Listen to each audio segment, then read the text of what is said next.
Oh, sending data. Sending data. We love to see it. There we go. And we are live again. We're going live every single day of 2026. So make sure you like, subscribe, turn on those notifications. If you want to support the channel, become a member. If you want to throw in some super chats, throw in a super chat. Let us see what King Charles is delivering to the Congress. Might as well, right? Might as well. Today is going to be an amazing day. I hope you understand that. I hope you do experience that. Let's check it out. In the immediate aftermath of 9/11, when NATO invoked Article 5 for the first time, and the United Nations Security Council was united in the face of terror, we answered the call together, as our people have done so for more than a century, shoulder to shoulder, through 2 world wars, the Cold War, Afghanistan, and moments that have defined our shared security. Today, Mr. Speaker, that same unyielding resolve is needed for the defense of Ukraine and her most courageous people. There you go.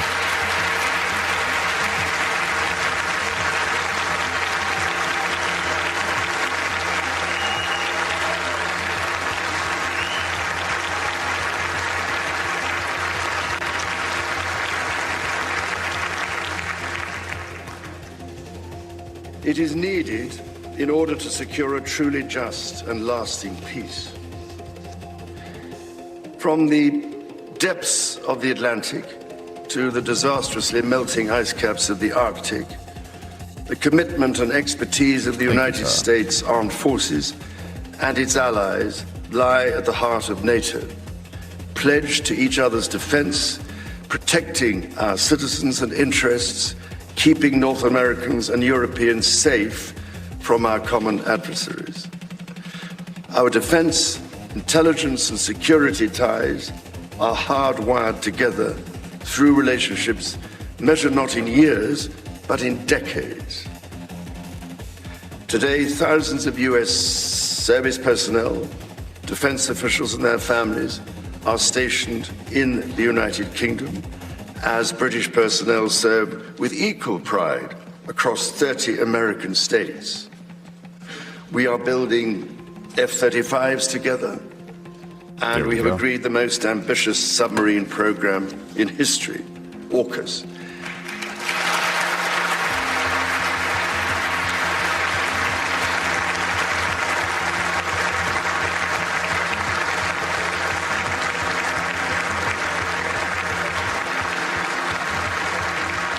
Amazing. Hard to beat an awesome goat farm. How you doing, Nazi Merazici? What does Merhaba mean?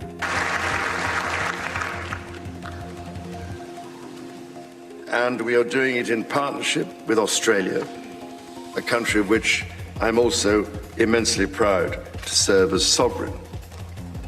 We do not embark on these remarkable endeavors together out of sentiment. We do so because they build greater shared resilience for the future, so making our citizens safer for generations to come. That's extremely important. Got to make the generations safer. That's something we ought to talk about, right? Absolutely. It's a smart move. Absolutely smart move.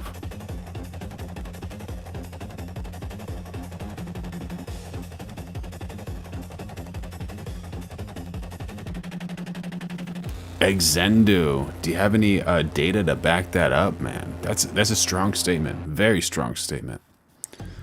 My goodness. And would you say that right in front of King Charles? Would you tell him that? Would you say, hey, this is what I think you are?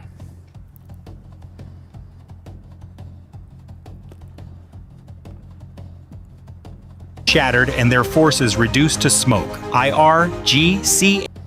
4:02 a.m., the Strait of Hormuz was shrouded in darkness until 12 unknown targets suddenly appeared on the radar. Okay, you're saying he's a P3D0 protector. That's a little different. Oh, but that's somebody else. How you doing, Brutal Facts? Happy to have you in the chat. Of the USS Spruance. There were only 47 seconds left before the collision that would shake the world. But Tehran had no idea they had just triggered something the US had kept hidden for so long. A massive retaliatory strike that turned the most sophisticated ambush in history into an unimaginable disaster for Iran. What really happened during those fateful 38 seconds? The Strait of Hormuz is the most sensitive lifeline of the global economy through which 20% of the world's oil worth trillions of dollars in liquid energy flows every day. Yep. Under the Trump administration's strategic blockade aimed at tightening the economic noose around Iran, the U.S. Navy has turned this waterway into an impenetrable steel wall. For the crew aboard the USS Spruance, an Arleigh Burke-class warship built by General Dynamics, huge, everything massive. began as a typical Tuesday. They glided through the hot, humid fog with quiet professionalism, enforcing a peace that Tehran is desperate to shatter. Over the past 72 hours, tensions had been simmering as Iran's Ghost Fleet continuously tested American reflexes with AIS, spoofing tactics, generating phantom signals on radar. Tehran was growing desperate, seeking a trump card to turn the tide. 4:05 a.m. The silence is shattered. A group of IRGC fast attack boats suddenly surges forward at 30 knots, charging straight toward the USS Spruance along a deadly vector. To deceive Lockheed Martin's Aegis system, they shut off their real AIS signals and spoofed themselves as neutral merchant ships. A calculated gamble. The stern warnings over Link 16 were met with cold silence. No acknowledgement, no change of course. 4:08 a.m. The fleet of boats charged forward, flouting every maritime rule. The countdown ticked away. They had exactly 4 minutes left before reaching the kill zone. With Is Jimmy this a Savile. foolish mistake or a sophisticated trick to lure the U.S. into a larger trap? Bless their hearts. Tehran thinks they're playing chess on the open sea, but they've forgotten that the U.S. Navy dominates the digital battlefield, guided by the absolute precision of Aegis radar. 4:09 a.m. While the crew on the bridge of the USS Spruance was focused on the swarm of fast attack craft closing in on the surface, Lockheed Martin's Aegis combat system suddenly triggered an independent Level 1 red alert. This was no longer a simple surface engagement. 40 minutes earlier, mobile launchers hidden deep within the Musandam Peninsula had released a swarm of Shahed 136 loitering munitions. To evade radar, these cheap suicide drones were flying just above the waves at an altitude of less than 100 feet. Tehran's strategy is a masterpiece of deception, using a swarm of speedboats and 3 zombie ships, which have turned off their real AIS to transmit fake signals to create massive chaos. They want the Americans distracted by the tricks on the water while the real threat is screaming in the sky, but the USS Spruance is a link in a digital network that Tehran cannot sever. The destroyer's operations center immediately established a real-time connection with Northrop Grumman's E-2D Advanced Hawkeye aircraft. This aircraft had taken off from the USS Abraham Lincoln on active duty in the Gulf of Oman and maintained an altitude of 25,000 feet. Using its powerful UHF radar, the Hawkeye filtered out the zombie signals and transmitted clear target data directly to the Spruance. 4:15 a.m. 4 Boeing F/A-18E/F Super Hornets, having left the Lincoln's deck just 90 seconds earlier, plunged into the combat zone. Using Raytheon's APG-79 AESA radar, the pilots achieved absolute tactical awareness. In a dominant display, 11 Shahed drones were shot down in exactly 47 seconds. For a brief moment, the Americans believed they had neutralized the aerial threat and gained control of the information domain.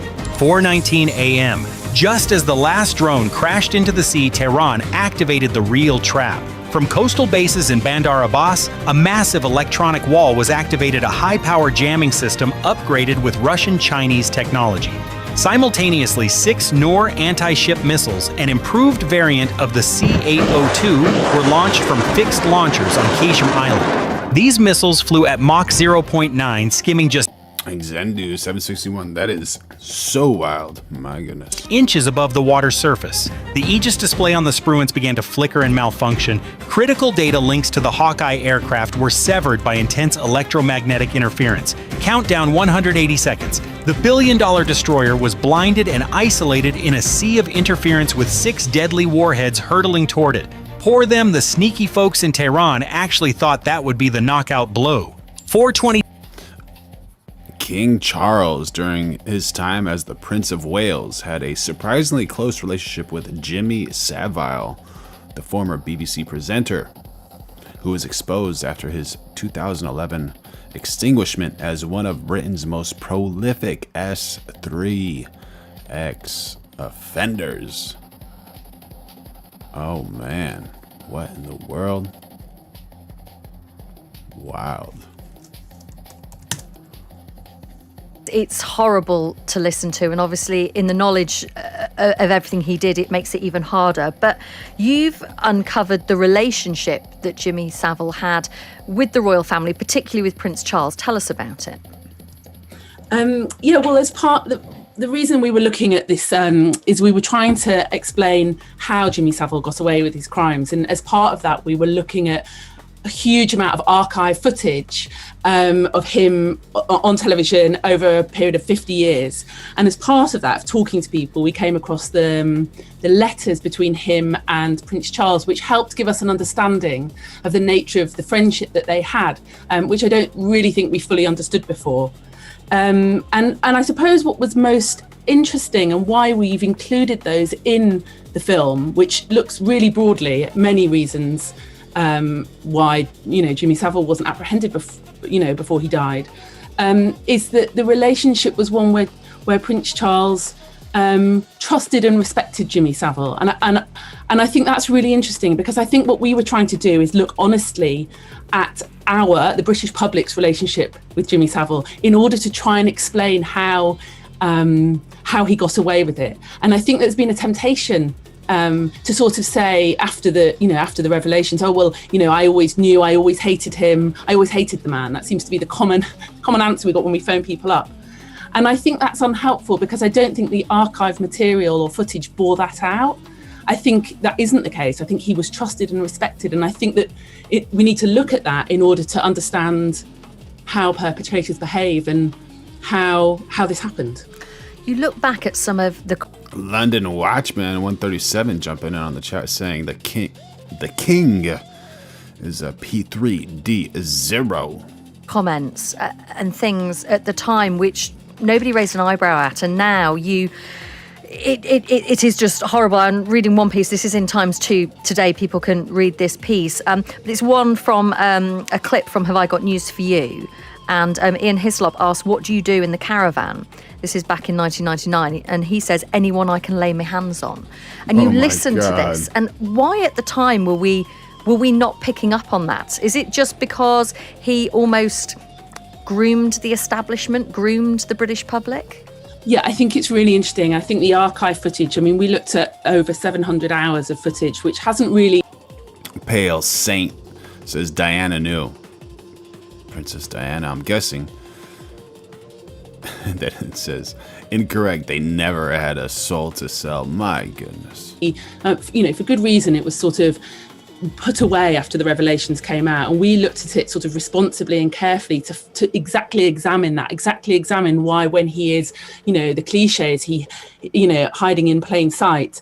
I think it changes over the years. I think in the 60s and 70s, what's most shocking is that his sort of what we would now describe as lascivious, creepy, assaulting behaviour on women, which is happening in front of the camera on broadcast footage. What's shocking about that is not that he's doing it because we now know what we know, it's that nobody blinks an eye. It's completely normal. So I think that the social conditions at the time that normalised that kind of behaviour, I don't mean the things that we found out that he was also doing, but the sort of public lasciviousness and creepiness was not judged as anything problematic. I think that's really, really interesting to look back at. I think later on in the night, it's interesting because the clip you mentioned is later. I think that the tactic slightly changes, because I think that by then that kind of behaviour, he is seen as a bit of a creepy, strange figure. And I think there's a weird psychological game that's going on where he is actually the one who is the source of the rumours. He's the one saying, the creepy things and suggesting that he's up to no good. And I think it does a kind of double bluff. It's a double bluff with the audience. So it's quite confusing, and people end up thinking, well, he's sort of saying it, so it can't be true. And I think that kind of psychological game that goes on, it's quite complex that we can now look back at in the archive, and we also asked our interviewees who were in the archive to look back at it themselves, which was kind of an interesting experience. Really helps us to understand how this happened in a way that's illuminating. There you go. There you have it. From this lady herself. My goodness. My goodness. So wild. So Bilzerian had a little bit of a reaction. Getting some pushback. A little TMZ action. So what do you think about what Dan Bilzerian said? He called you a fat Jew. Well, look, thanks for having me. I've had people call me names my entire life. It doesn't bother me. I think it's part of the territory, unfortunately, of being Jewish in America. But perhaps, Harvey, to try to explain where you were coming from, when you refer to me or someone that way, it's not being stated to make a statement of fact. It's being stated as a slur. He's making that statement, not that I'm a Jew because it's factual. He's making that statement because he views that as some sort of negative thing. Now, I'd never heard of this guy before until a couple of days ago, but having watched your interview, it's clear that he simply doesn't like Jews. In America, you're allowed to do that.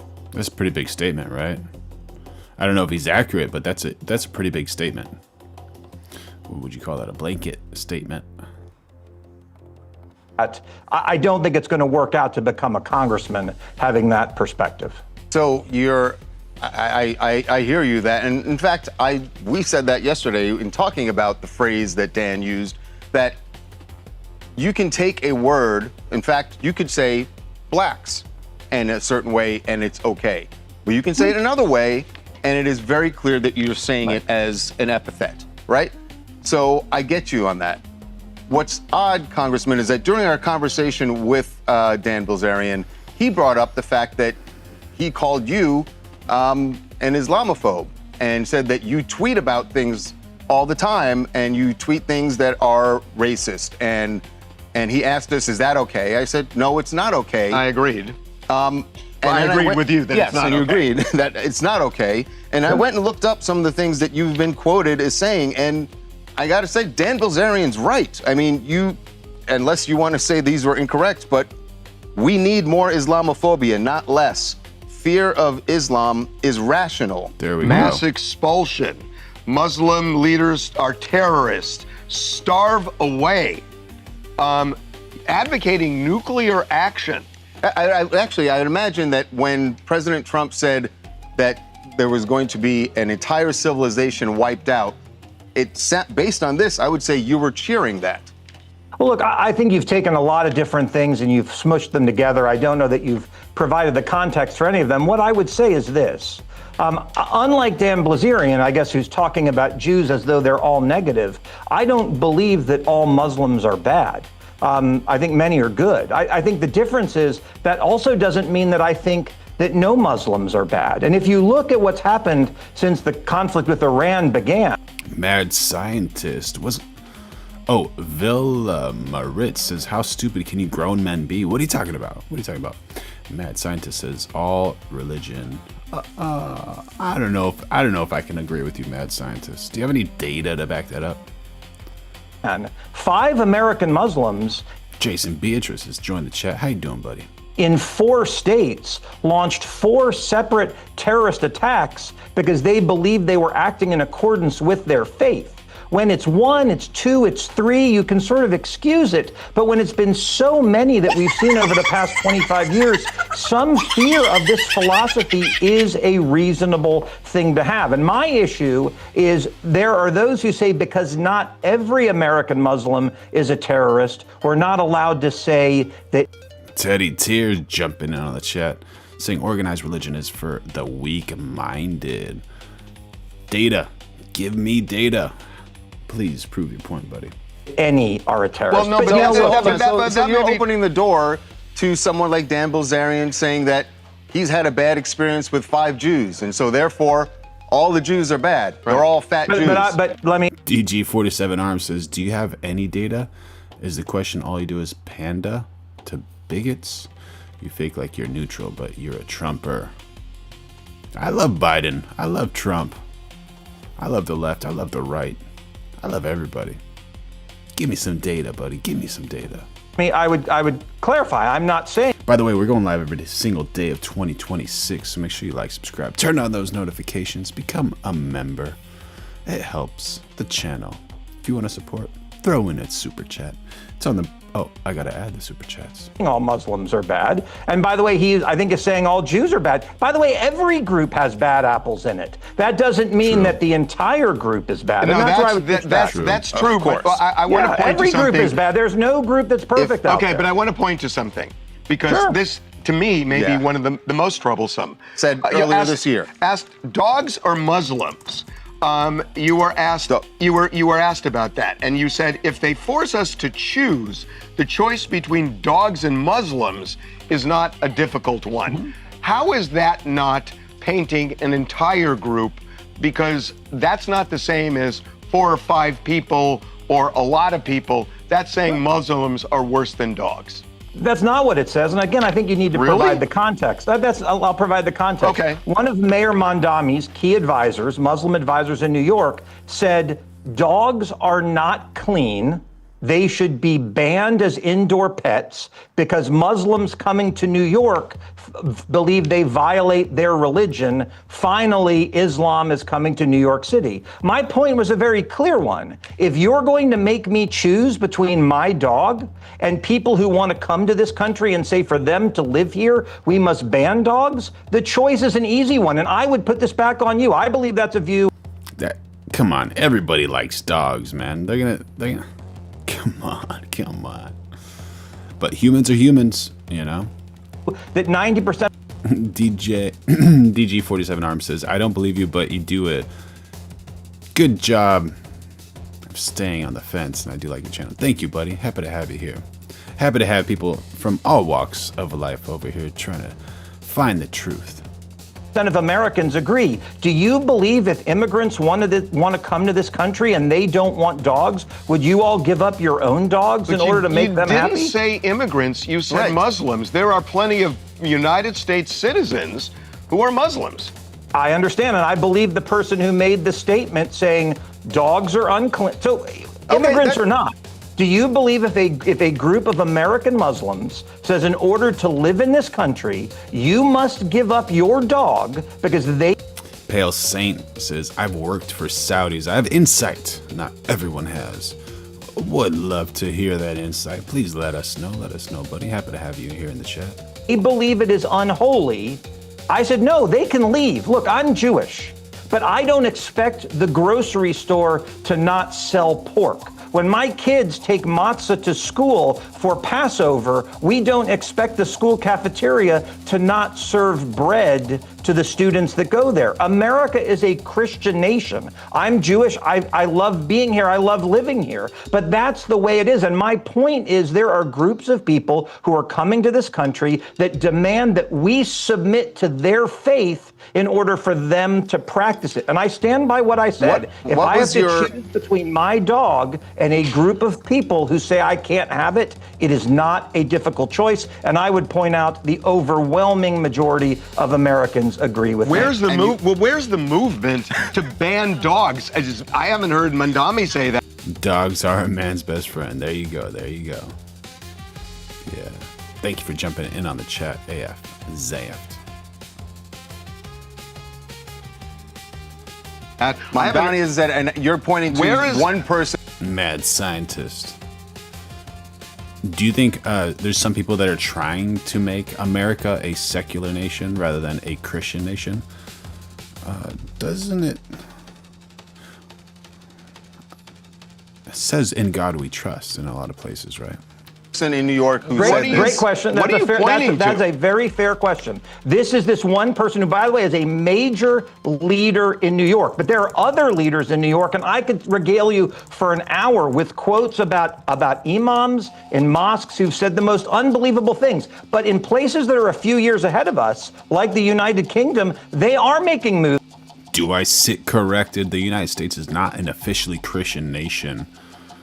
As its founding documents, the Constitution and Bill of Rights establish a secular government with no religious test for office, while the majority of Americans have historically identified as Christian and many cultural influences are Christian-based. The country is religiously pluralistic and protects freedom of conscience, separating church and state, making it secular.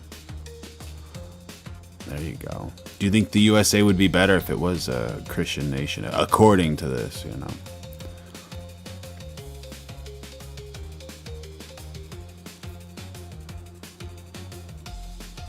Moves to ban dogs. Zaft. This man is an idiot. Are you talking about me or the person speaking above me? As a result of this. And IRAP 21. What do you mean? This is not outside the mainstream. But look, to get back to Bilzerian, I don't know how long we have. I would simply say this. You ask about, him as an opponent. A guy who's a foreigner, he's a dual citizen, who has said Donald Trump. What? Pale Saint says the Islamics pray for our misfortune and death. That is just evil. Is it the death of Western ideology, or is it actual something else? Like, very, very curious. Is a pedophile rapist and should be impeached. That is not a serious candidate in a Republican primary where Donald Trump got over 90%. So Vilma Maritz says, you people have no idea what a Christian nation should be. Bombing a school of more than 100 children? Question mark. That shows you devils are in charge of your military. What are you referring to? And thank you for your chat, Vilma. I think a lot of people in the chat would agree with you that it's not good to ever hurt children. So to say the mistakes of a very few that might be in charge or that are in charge that are calling these shots that are hurting innocent souls, it's not good. This school in Iran. Oh, you're probably talking about that tomahawk that we covered a few nights ago. Yeah, how horrible is that? What a misfortune. What a misfortune.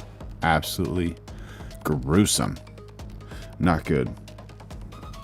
And the Lord knows, right? And we're going live every day of 2026. So make sure y'all like, subscribe, turn on those notifications. If you want to support the channel, throw in a super chat on the bottom left. There's a 0 divided by 5. You can do it there, or you can go on my page and click join to become a member. he's not a serious candidate. We're not going to spend a lot of time worrying. Bard Clay says they triple tapped that elementary school. Did they? My goodness. About him because he's running in a Republican primary, and frankly, Republicans love Donald Trump. What's the problem with a dual citizen running for office? It was odd that the first thing you said was that dual citizen an immigrant. That's a great question. Most Americans don't believe dual citizens should be able to serve in Congress. If you're a citizen of another nation, where you've pledged an oath to that other country, how can you serve in Congress and live up to your obligation to serve the United States? By taking an oath. By the way, he served in the U.S. military, so he took an oath to serve in the U.S. military, right? My understanding is he's taken an oath to protect and defend another country. But I just don't believe. Should he have been in the military? Been in what? Should he have been in the U.S. military? In the military, because he was. He served for 4 years. I mean, I don't have a problem with people who serve in the military. Well, if you don't have a problem with somebody risking their life for the sake of the country, why would you have a problem with a loyalty oath if they're fighting for their lives for the country? I think you're conflating a couple of things. No, I'm not. My point is very simple. I'm not conflating anything. If you are a citizen of a foreign nation, and by the way, I filed this bill 6 months ago, long before I'd ever heard of this guy. I don't believe that people who are citizens of another country should serve in Congress. But I just asked you, he was willing to risk his life and take an oath to support and defend our country. If he's willing to do that, you don't think that's enough? Because a lot of people who run, were you in the military? I'm just curious. I was not, but I've also let me finish. I've never taken an oath to support and defend another country and then asked to serve in Congress as a result. Look, I serve with lots of veterans. I'm in awe of the service that they. Is Randy Fine the guy that was told that he's not allowed to change the mathematics program, so he got into politics to help improve the mathematics program for his children? They give their country. This has nothing to do with military service, but I simply believe that people who've sworn an oath to put the interests of another country above America should not be in Congress. It's not about him. This is a bill that I filed 6 months ago. And by the way, it's something that's been overwhelmingly positive with the people that I serve. Americans generally do not believe people that are citizens of other countries should. Kona Lassett joined the chat saying, you know what's stupid as hell? Democrats finding no King's protest, then turn around and give a standing ovation to King Charles, who is a king. You all are S as H. Thank you for your chat, buddy. Make sure you all like, subscribe, turn on those notifications. Going live every day at 2026. Should serve in the American government. But they should serve in the military. Okay. I mean, by the way, I know we're almost out of time. Yeah, dual loyalty is an obvious problem, Pale Saint. Absolutely. Congressman, I know you said you don't view him as a serious candidate, but if there is a groundswell of support for him, would you be willing, down the road, would there be? Jason Beatrice jumping in on the chat saying, Ilhan Omar gotta go. She was making what, 30 million, and in 1 year now she's making 100,000 a year. Oh. A debate. Would you debate Dan Bilzerian? You know, we're not going to do any campaign events until after qualifying, but I would be loath to be in any event with someone who's willing to use the N-word as freely as he was willing to do it with you. That's simply not language. It's my view that anyone who can use that word so easily probably uses it in their everyday language, and that's not a word that I believe has any place in the Republican Party, and I'm not interested in platforming it. Okay. I would agree with you on that word. I would disagree with you on a lot of things that you've said about other groups. So I guess we're at a stalemate. Thank you for joining us, though. We much, appreciate it. Thank you guys for having me. They're at a stalemate. Yeah. All right. Well, you know, he's got the right to collaborate and work with who he wants. Allegedly, Iran attacks Israel live. We got some attacks happening over here.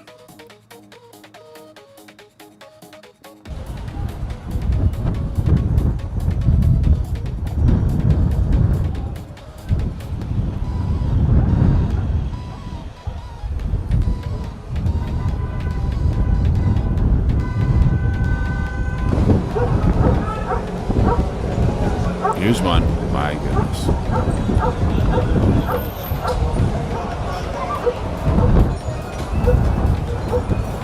Is the Iron Dome working or not working? I guess it is with all those things.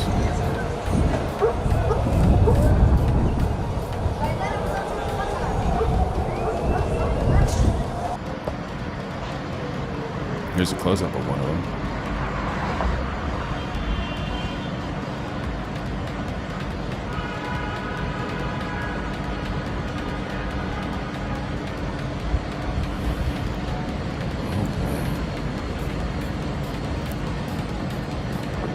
How you doing, HEB? This is Iran attacks Israel live, allegedly. Tel Aviv.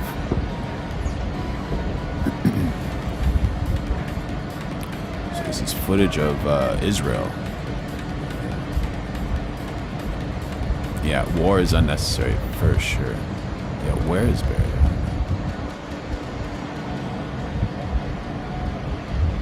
I had to reset everything because the restream bot wasn't working, so now we can all communicate together. Cosmo Dave 69. Do you actually know who actually did it? May Charlie Kirk's soul rest in peace. My goodness. Whoa.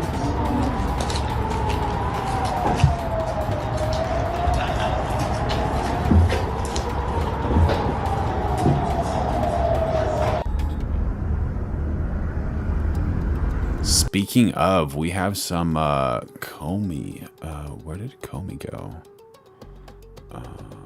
22 a.m., the USS Spruance is racing against an invisible clock. From the deck of the USS Abraham Lincoln in the Gulf of Oman, a Boeing EA-18G Growler pushes its engines to full afterburner. Carrying a lethal combination of Raytheon's ALQ-99 and NGJMB pods, the Growler pilot launches a devastating jamming counterattack. Using spoof jamming and point jamming, the Growler bounces back at Iran's electronic wall, essentially blinding the blinder and carving a digital breach through the chaos. 4:25 a.m. Look at that jet. What a jet. My goodness.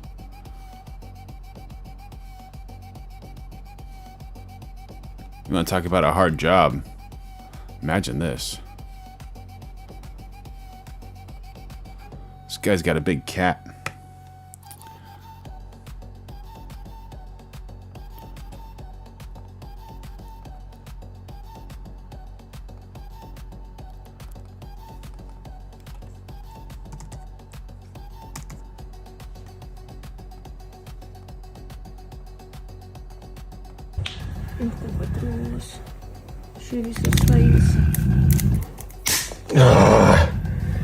Ты умница.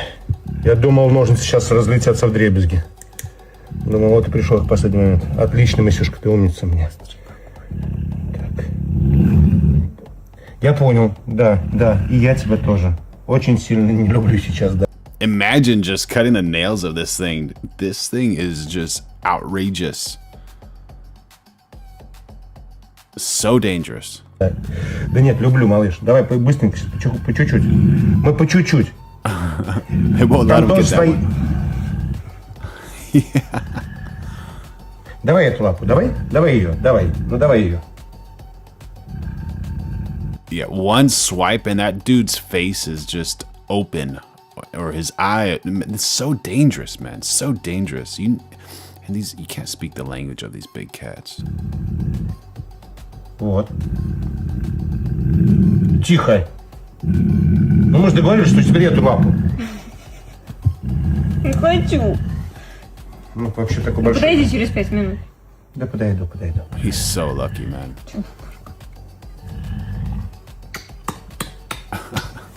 Умничка. Вот и все. Не рычи. Может задний тогда попробуем? Терпеть надо. Like, how do you even go on with that? Yeah, he's got to have like some huge clippers. And this is what can happen with the big cat if you're not as lucky. Pretinho, máscara nova, essa tu vai gostar. Olha pra câmera. Eita! Look at the eyes.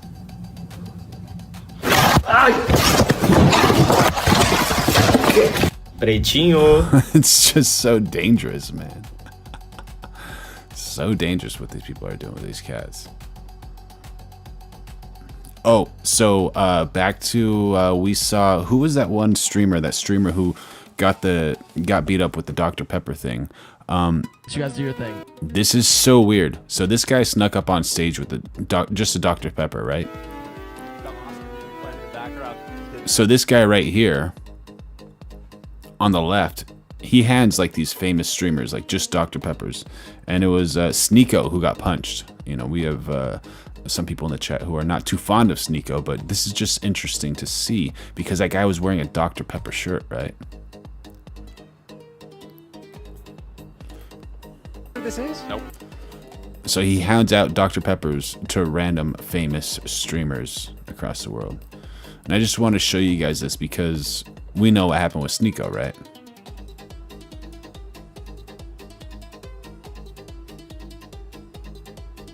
There you go. You have an ISO speed right there, getting one of those from this guy. And he doesn't say anything to the streamers when he's doing this, which is also kind of wild, right?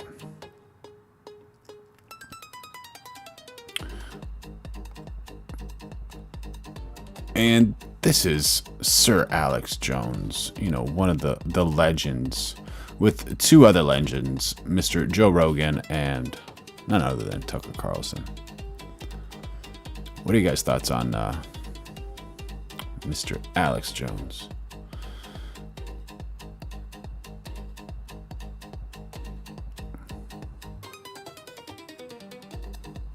22 years. I don't get into aliens, metaphysical, religion, any of that. I've studied the elite, and I've also communicated with a lot of the top people. And if you want to know, I will actually break down right now the best knowledge right now on what's happening on the planet. What's happening? The elite are all about transcendence and living forever and the secrets of the universe, and they want to know all this. Some are good, some are bad, some are a mix.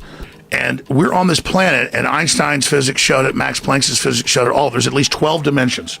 And now that's why all the top scientists and billionaires are coming out saying it's a false hologram. It is artificial. The computers are scanning it and finding tension points where it's artificially projected and gravity's bleeding in to this universe. That's what they call dark matter. So we're like a thought or a dream that's a wisp in some computer program, some God's mind, whatever. They're proving it all. It's all coming out. Now, there's like this sub-transmission zone below the third dimension that's just turned over to the most horrible things is what it resonates to. And it's trying to get up into the third dimension that's just a basic level consciousness to launch into the next levels. And our species is already way up in the fifth, sixth dimension, consciously, our best people. And the elites themselves, so interesting, believe they're racing using human technology to try to take our best minds and build some type of breakaway civilization where they're going to merge with machines, transcend, and break away from the failed species that is man. And so Google was set up 18, 19 years ago. I knew about this before it was declassified. I'm just saying I have good sources, that they wanted to build a giant artificial system.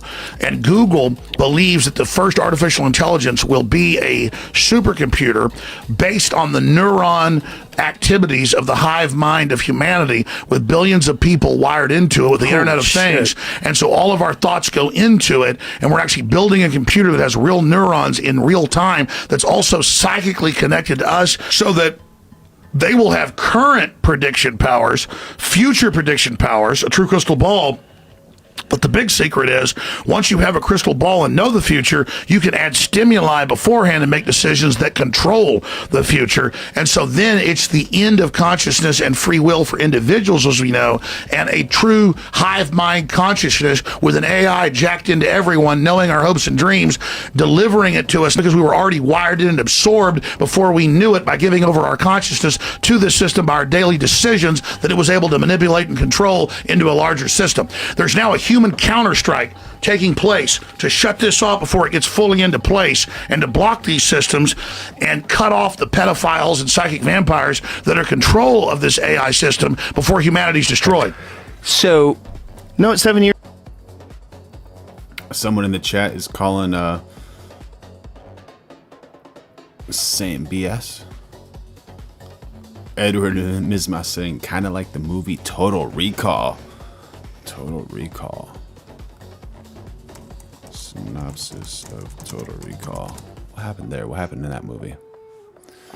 Total Recall is a science fiction franchise based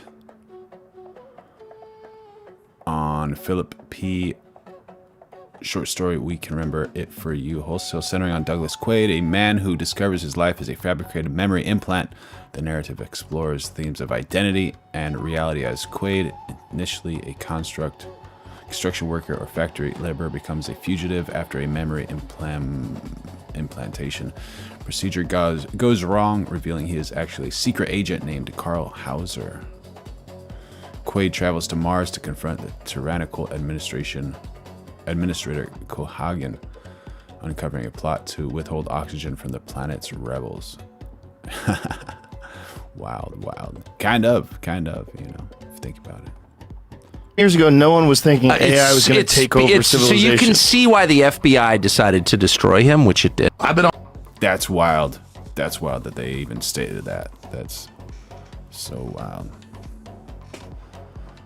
Miss Jane says Joe Rogan and Alex Jones are plants. Don't be fooled, people. How? How are they? How? Let us know.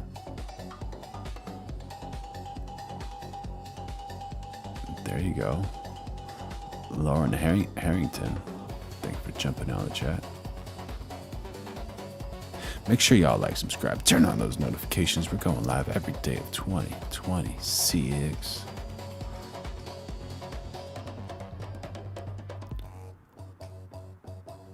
That's so wild. I had these James Comey here.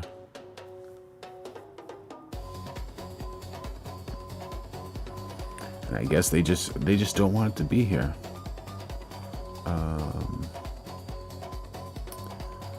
While I find the video, well, everyone loves puppies. This is Sophie Cunningham playing with puppies. Sophie Cunningham is this is the dog station. Indiana Hell yeah, Fever. come on. And this is just like complete joy. Yeah.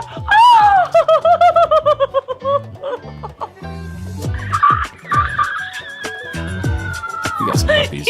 We got some puppies. Oh my god, you smell like a little puppy. How would you feel if we brought out a second? One of her teammates, Caitlin Clark is her teammate, and she's like, once I saw this video, I just had to mute it. And I was just laughing. Thank you, Edward and Miss Moss. Happy to have you here, buddy. Happy to have you here. This is so fun. Are you guys having fun too? You are, your tail is waggling.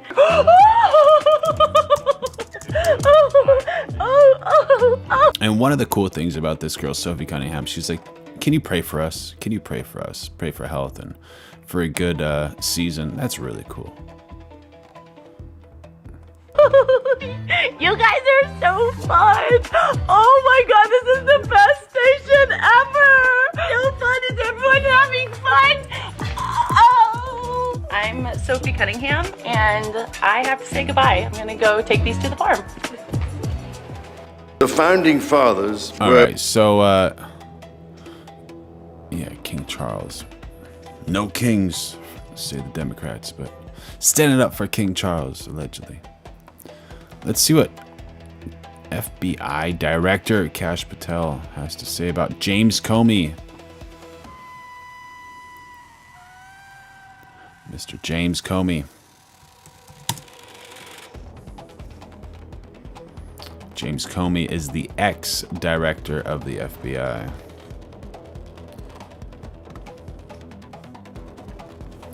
And yeah, we're going live every day of 2026. So make sure you like, subscribe, turn on those notifications, become a member if you want, and throw in some super chats. Let's hear about it, Cash. Let's hear about it. As you heard from the Attorney General, the U.S. Attorney, former FBI Director James Comey has now been indicted for 2 felony counts. While many of you may read this indictment and view this matter as a simple investigation, it is the farthest thing from that. Every single investigation this FBI and our partners at the Department of Justice undertake, especially those that involve the threats to harm or hurt or even kill individuals, whether they hold public office or civilians in our country, are met with the same measure of investigative prowess and tools and personnel in partnership with the Department of Justice as anyone else. As the U.S. Attorney indicated, James Comey will be afforded every matter of due process under the United States Constitution. There you go. And as the Attorney General indicated, this has been a case that's been investigated over the past 9, 10, 11 months. These cases take time. Our investigators work methodically. They are career agents, Trump equals a winning threshold moment. Has joined the chat, y'all. Prosecutors who work these matters, they call the balls and strikes in the field as they...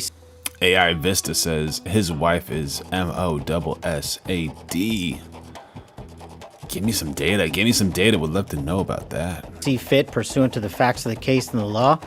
They took that information and made a presentment to a grand jury, a jury of peers in the district in which the alleged crime took place. And that grand jury spoke, and that grand jury returned a 2-count indictment against James Comey. Yeah, absolutely. Like, if you want to threaten someone, it's 100% okay to threaten their ideas, I guess, or challenge their ideas.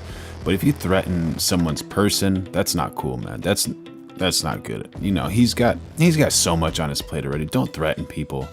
Threaten their ideas, I guess. Like, you know, like say, hey, challenge their ideas. Don't challenge the people.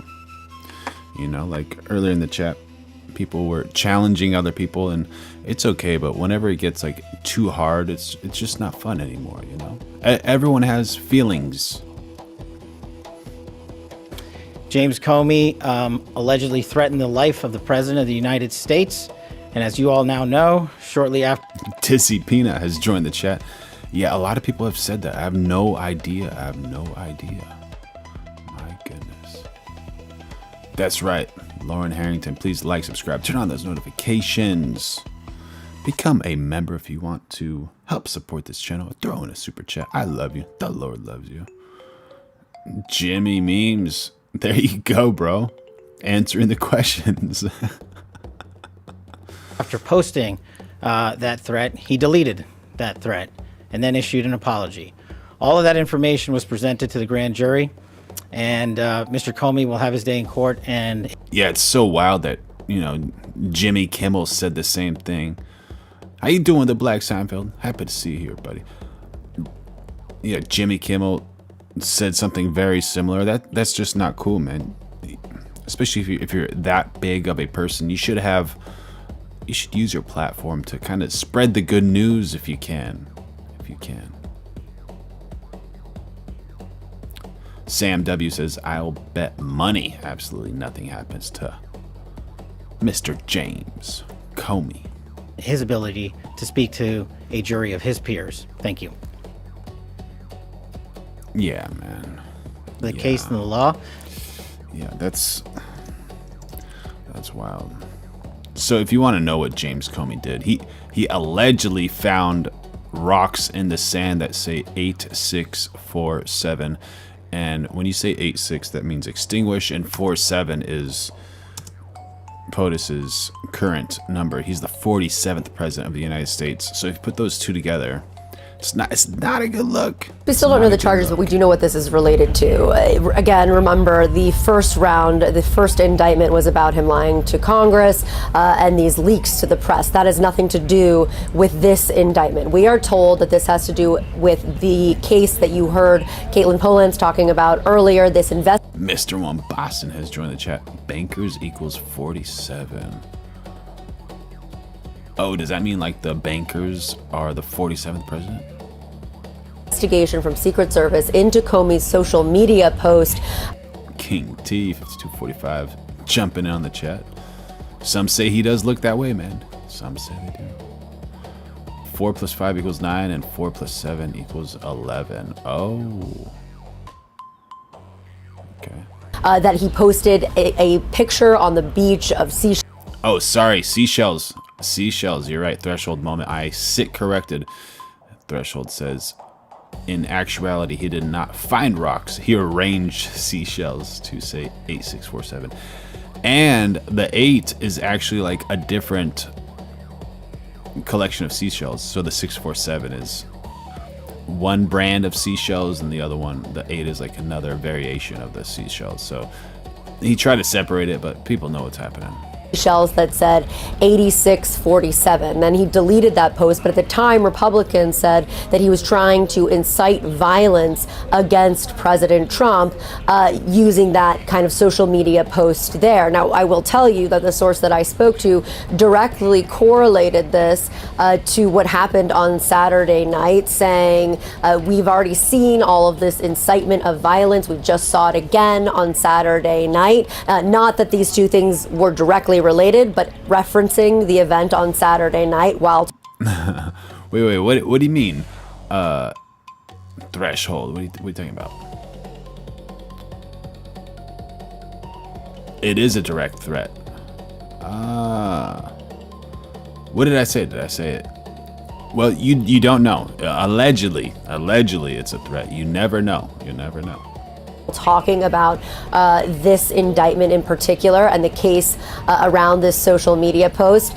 It will be interesting to hear what we hear from the Justice Department on this. If there, yeah, Threshold. Did you see that teacher? She lost her job because she was so unhappy that the news wasn't the news she wanted it to be about POTUS.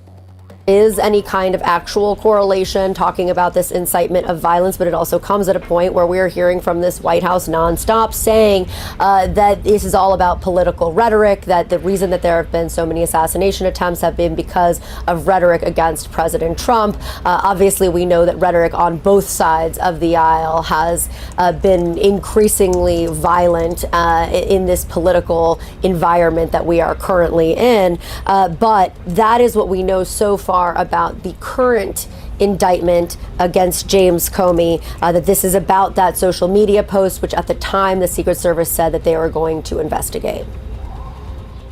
Kristen, thank you so much for that reporting. Caitlin Polance is with us now. So, Caitlin, the sourcing indicates that this is over that 8647 post that James Comey published online now years ago.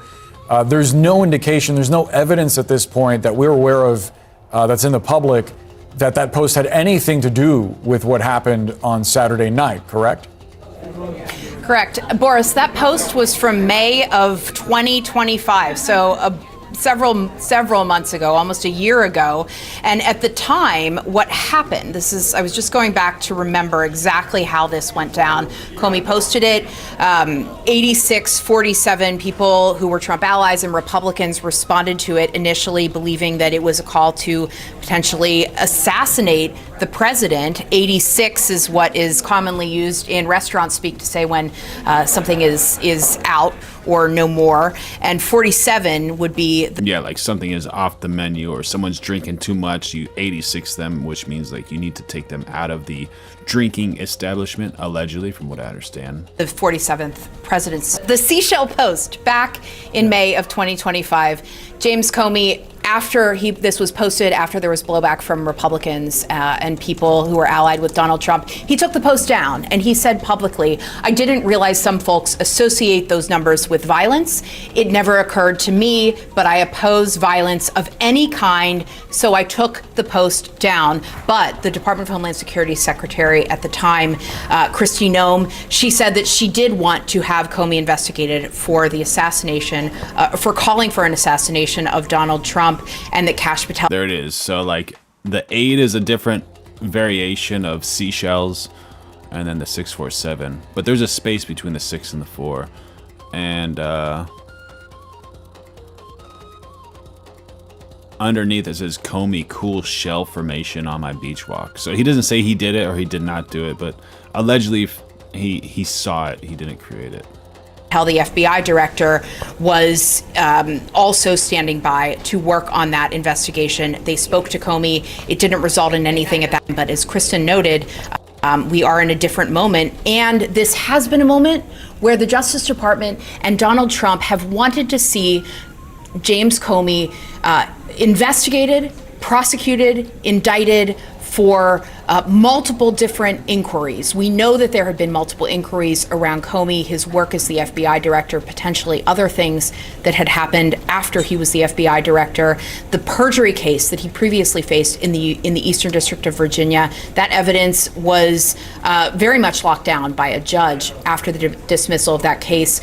We are still waiting to hear exactly what else is going on here. I just spoke to the clerk's office in North Carolina, in the federal court that would be covering the beaches there, which is very possibly where this would have been, where he would have taken that photo.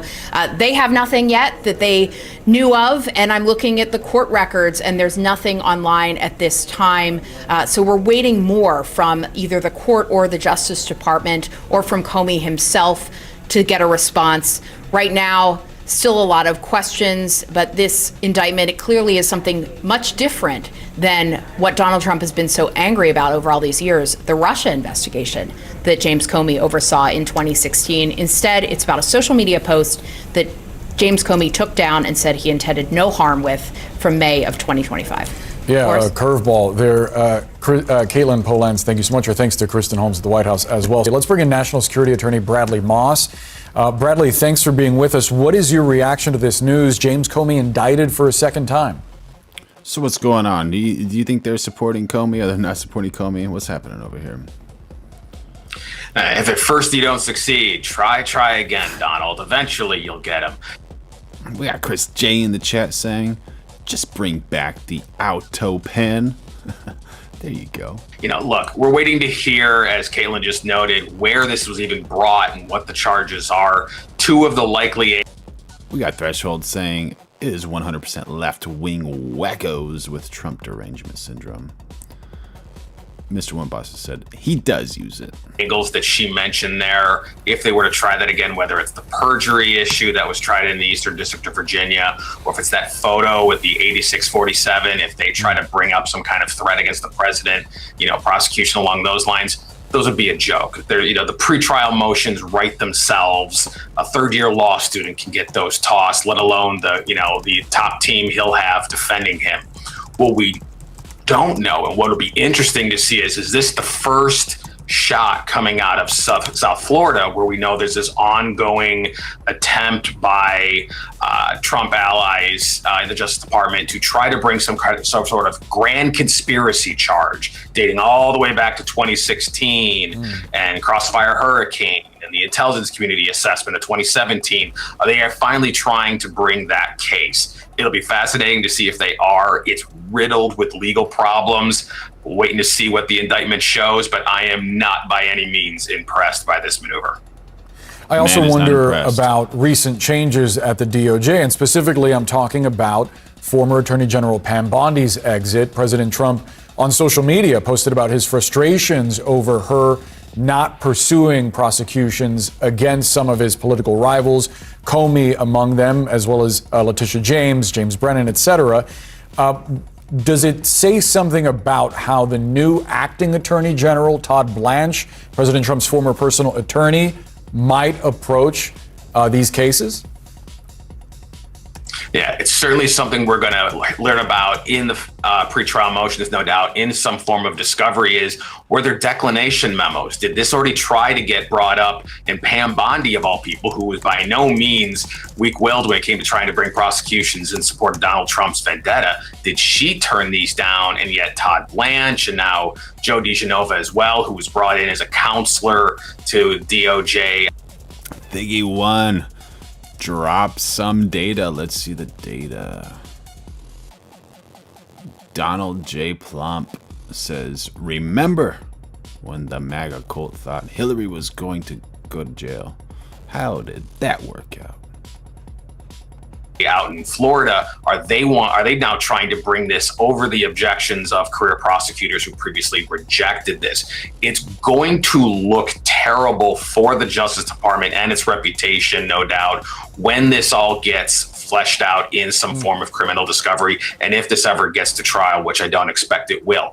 But Donald Trump doesn't care about that. What he wants is what he's getting right this moment, which is the headline, James Comey indicted. He wants the spectacle. He doesn't care about what comes out in the end. If he gets prosecuted and convicted, that's just a bonus for Donald Trump. He wants these chyrons right now.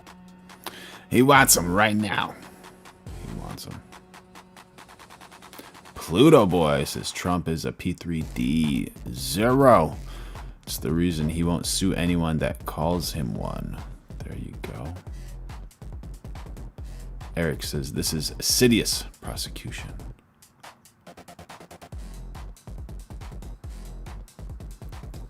Mr. One Boss is saying 5 conglomerate control 99% of what you can and cannot buy, and they own 20% of each other.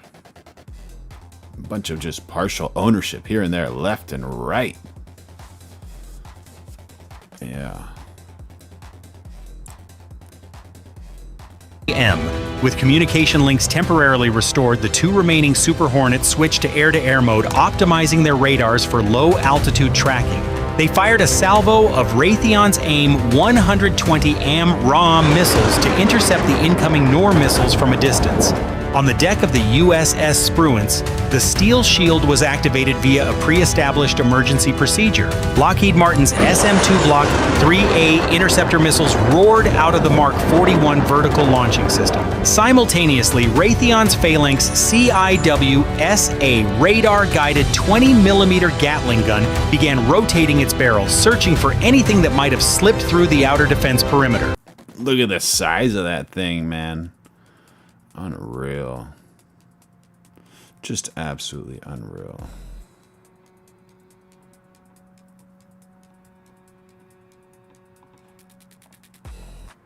The engagement was a chaotic symphony of fire and steel. 3 NOR missiles were destroyed by salvos of AIM 120, AMRAAM, and SM-2 missiles. 2 others were deceived by the Growler's electronic decoys and plunged into the sea. The final one was torn apart by a hail of tungsten rounds from the Phalanx CIWs at a distance of just 500 yards.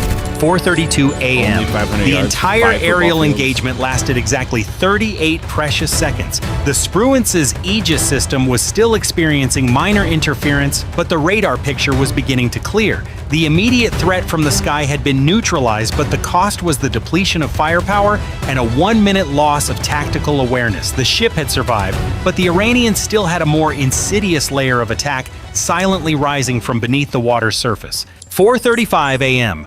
On the flight deck of the USS Spruance, the adrenaline from the aerial battle had not yet subsided when a new, even more terrifying threat emerged. While the Americans... We got something coming in a few seconds. We got Trump huddles with oil executives as Iran stalemate drags on, coming up in a few seconds. Were preoccupied with the blazing skies Tehran had been waiting for, the perfect opportunity to strike from the depths. Hidden for over 48 hours in the treacherous 80-foot deep waters of the Strait, a Ghadir-class mini-submarine, a GW2424 says, Comey is a traitor. Deal with it instead of turning into a nasty, delusional libtard. There you go. There you go. Strong words from GW. Make sure y'all like, subscribe, turn on those notifications. We're going live every single day of 2026. And throw in a super chat if you want. Become a member. Join the channel. Help support us. We love you. I love you. We need you. Silent Predator built by Iran's Marine Industries Organization began its mission. Operating entirely on battery power to eliminate all acoustic signatures, the Ghadir was virtually invisible to conventional ship-mounted sonar systems. 4:38 a.m. The Ghadir surfaced to periscope depth in just 30 seconds, long enough to calculate its fire solution. It unleashed a deadly cocktail, 4 smart mines equipped with magnetic and acoustic sensors, immediately followed by 2 U-3 torpedoes. The distance was a mere 1,200 miles, essentially point-blank range in naval combat. Iran had taken a gamble. They believed the Spruance's sonar crews were still deafened by the recent explosions and the lingering interference from the electronic wall. But the U.S. Navy's underwater trap net was already in place. 4:40 a.m., a Boeing P-8, a Poseidon patrolling from Al Dhafra Air Base, detected the periscope breaking the surface. It immediately dropped a series of 12 Raytheon sonobuoys, creating a sonic barrier across the area. At the same time, a Sikorsky MH-60R Seahawk helicopter, having taken off from the deck of the Spruance 50 seconds earlier, hovered over the churning waters. The crew deployed a towed sonar array emitting sound pulses and locking onto the steel hull of the Ghadir, and then the massive surprise appeared. Silently rising from the deep... Oh, we got one for you. This one's a little different. This is the liberal. The liberal, not too happy about the Trump cooked as a country when my how we're looking with that one.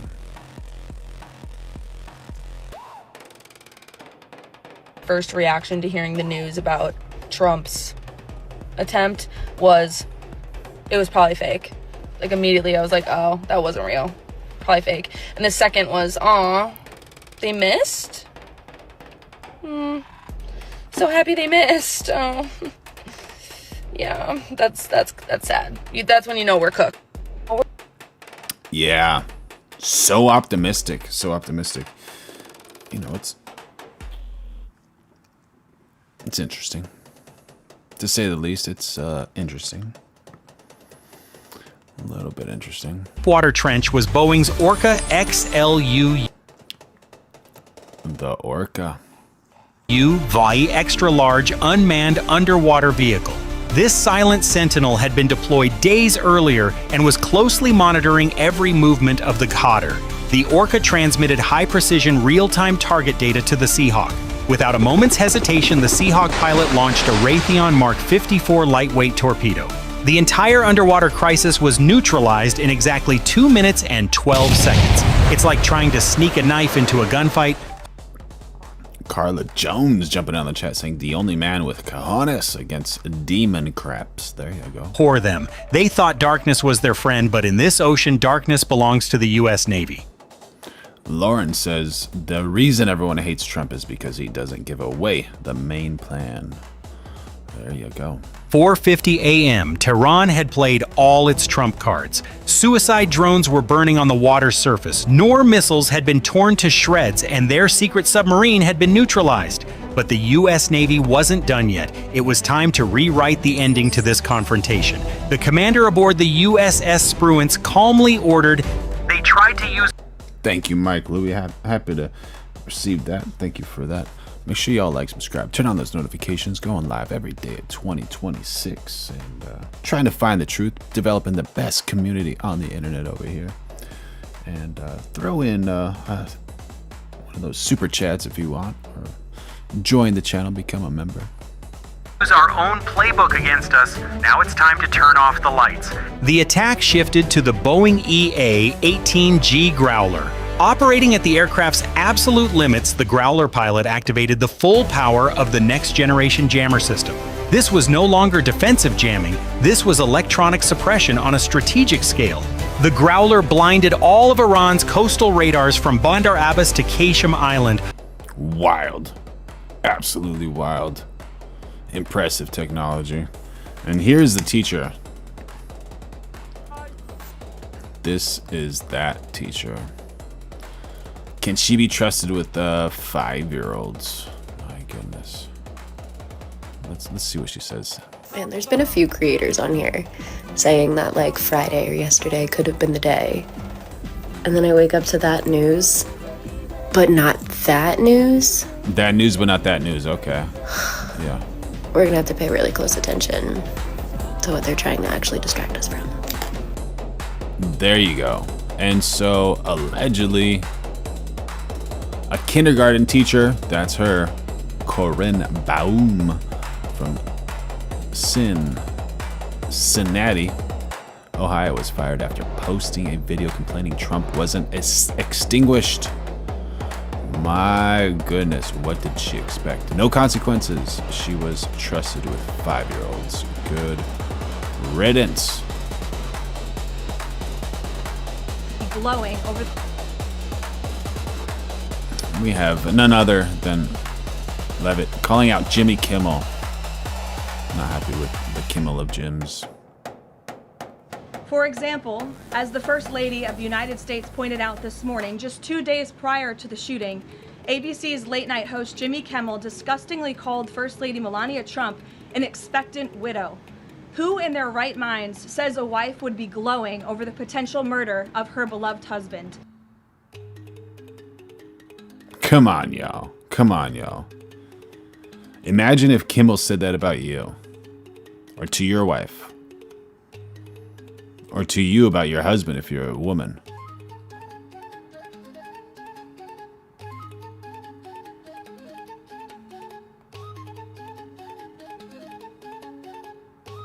And having experienced what I did with the First Lady on Saturday night, I can tell you that she was anything but that.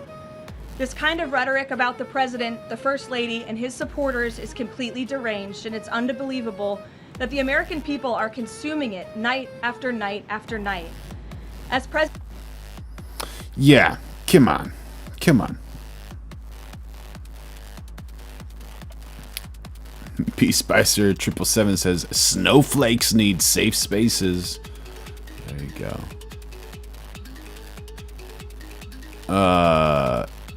An age difference joke, not a extinguishment joke from Jeeper 1969.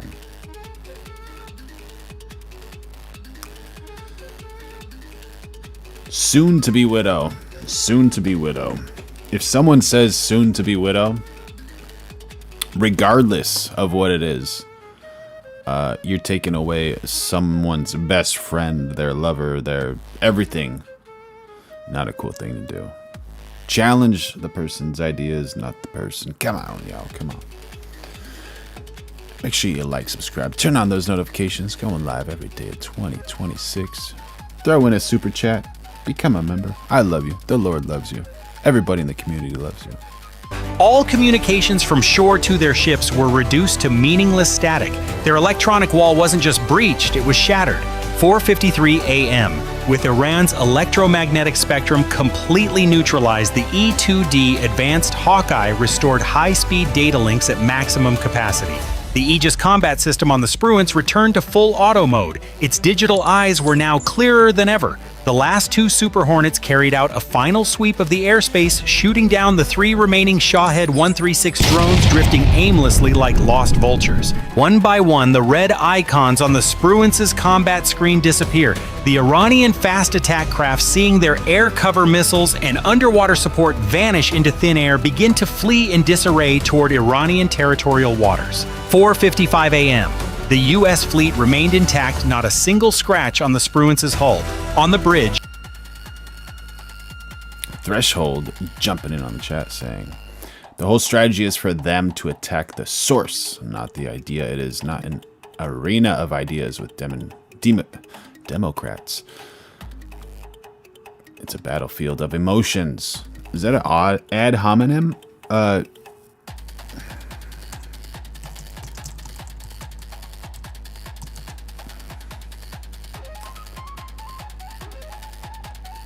Ad hominem is a Latin phrase meaning to the person that refers to a logical fallacy where an argument is refuted by attacking the character, motive, or other attribute of the person making the argument rather than addressing the substance of the argument itself. There you go. Commonly described as an informal fallacy of irrelevance, it shifts focus from the issue at hand to the individual, often serving as a diversion tactic. While historically used to describe dialectical strategies tailored to an opponent's beliefs, modern usage typically denotes abusive ad hominem attacks, insulting character. Circumstantial ad hominem, dismissing arguments based on a personal circumstance, or to quo, deflecting criticism by pointing out hypocrisy. Yeah, I think that would be an ad hominem. Thank you for the chat. And we're going live every single day of 2026, so make sure you like, subscribe, turn on those notifications. We're trying to get smarter, better. Throw in a super chat if you want. It helps the channel. the tension finally dissipated, replaced by the professional hum of a perfectly functioning machine. For Tehran, this was a catastrophic strategic defeat. As for the U.S. Navy, it was just another ordinary Tuesday. 4:58 a.m. The tactical chaos had subsided, but for the U.S. Navy, neutralization was not enough. This was the moment for the checkmate move, a final overwhelming display of multi-domain dominance. On the bridge of the USS Spruance, the commander looks at the radar screen, now clear of enemy ships, and issues his final orders. Below the surface, Boeing's Orca XLUUV, the silent architect of... Nothing wrong with being a bootlicker. A bootlicker is usually a derogatory term for a person who acts in an excessively submissive, fawning, or servile manner toward authority figures to gain favor or advantage. Victory beneath the waves remains at periscope depth. Its role shifts from predator to coordinator, transmitting real-time coordinates to the entire strike group. 5:05 a.m. In the Gulf of Oman, the aircraft carrier USS Abraham Lincoln began its maximum aircraft launch. The stillness of dawn was shattered by the roar of dozens of Boeing F/A-18E/F Super Hornets and Lockheed Martin F-35C Lightning IIs streaking off the deck. Streaking off the deck. My goodness, those things are fast. Absolutely fast. Oh, you guys want to see some more Democrats? All right, let's see some heroes.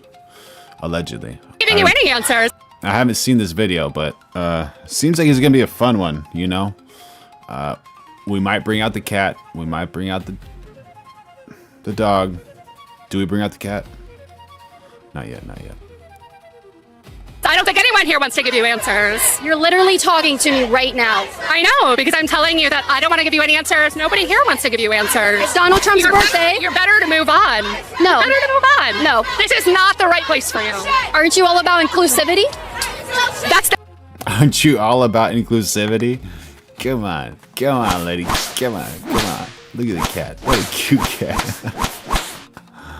The paradox of inclusivity. The paradox of tolerance. Have you heard of that? What is so wrong with me that I shouldn't be welcome here? Because we don't have to tolerate it. You take care of your body. You have like traditional looks. of a female. Intolerance. Go on. What about me specifically? Should I not be welcome here? You are here questioning why people are here peacefully demonstrating. We have the right to be here peacefully demonstrating. Everyone here is literally telling you why they're here with their signs, with their very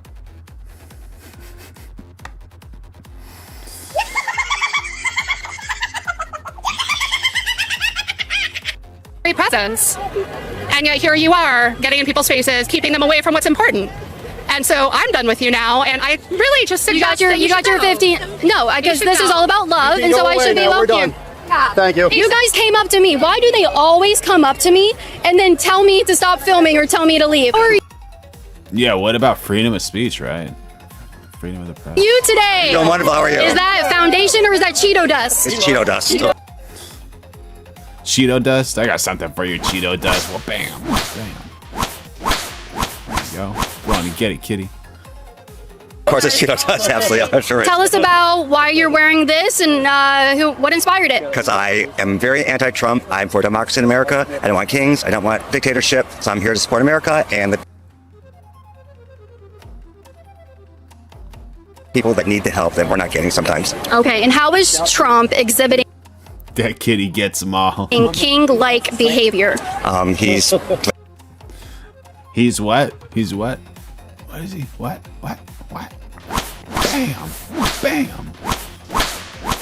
There you go. There you go. And king-like behavior by having military parade would be a good idea. National Guard going out. Jimmy Wood has joined the chat, saying more chins than a Chinese phone. More chins than a Chinese phone book. What bam, dude. What bam. Make sure y'all like, subscribe, turn on those notifications because we have the best community on the internet. Best jokes, best times. We're having fun. We love everybody. We love the libs. We love the Republicans. We love the centrists. We love everybody.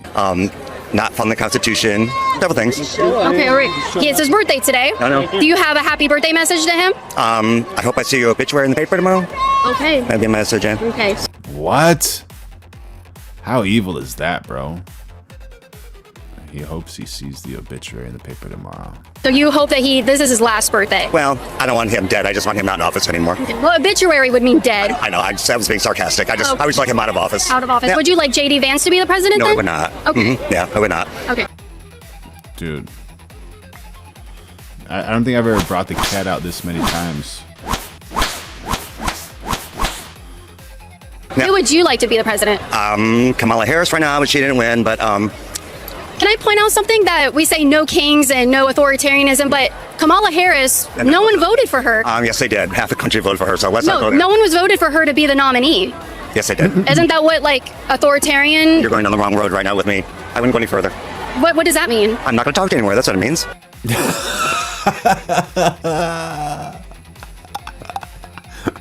Don't prove me wrong. If you prove me wrong, I'm not gonna talk to you anymore. I can't learn. It hurts me to learn. Oh my gosh, I'm learning new information. I can't. Ah! Oh my gosh, dude. Oh my gosh. I just think it's ironic that no one voted for her to be the nominee. They just selected her like a king gets selected, right? He says, thank you, I appreciate it. Keep it to yourself, okay? Bye, have a good day. Bye, have a good day. Look at that face, dude. This dude. Oh my gosh, man. What in the world? He doesn't look like he's happy. Everything he says sounds like a lie. Thank you, have a good day. Like, he's not thanking her. He doesn't want her to have a good day. He's just being like fake polite. So bad with these people that are being fake polite. It's the worst thing to do. Like these women that get all these like pump ups in their face and all that stuff, you know, like they got a fake face and they're acting like they got a real attitude. Come on.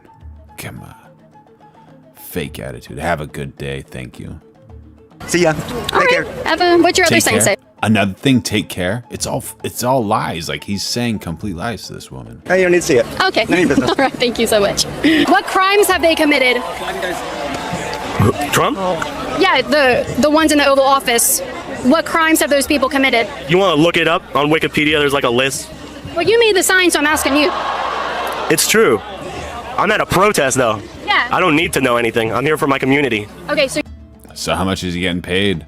you make a sign about people being criminals, but you don't know what you made it for? All right, so I make a sign supporting my community and the people in it. Yeah. And I'm not ashamed. I know. You shouldn't be ashamed of your sign. I'm just asking what crimes they have committed. I don't have to listen to you. You can simply look it up. Have you done research? It's all over the media. Yeah, so I was just asking him, he's holding the sign, if he could just tell me what crimes people in the Oval Office have committed. You're holding it, so I thought maybe you could give it to me quickly. I'm good. You want to overcomplicate everything. What's she talking about? Give it to her quickly, man. Just give her the data. Give her the info. And break it down, but it's very... He's holding a sign that says people are criminals. He's doing Nazi hand gestures. Who? Trump. And that is a lack of empathy thing. You know what I'm talking about. He's doing it's all Nazi over its hand videos, gestures? all over the internet. He does Trump the hand is. thing. Yes, he does. And you can sit here and overcomplicate it and make it a difficult thing, but it's not that. He's 18. How bold is this woman going in the middle of all these protests? He's 18. If you want to know what they're issues we're adults. having, the Emoluments Clause, they're not following that. They're not following due process for immigrants. They are. They're also not allowing Congress to take care of their own rights, which is to make sure that everything is appropriate correctly and that all the departments that are running our government get the resources that they need. Are those crimes? Those are really a fine line. His sign just said that they're committing crimes. All I did was ask what crimes are being committed. This is wild. Check this one out. Check this one out.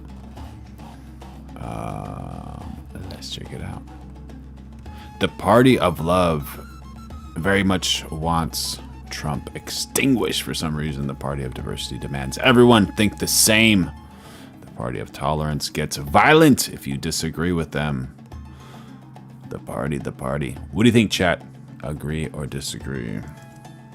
And you guys are now like shaking, and I was just wondering if you could tell me what crimes. Yeah. Well, the crime mainly is to divide us and to have you asking these questions when you're really missing the point.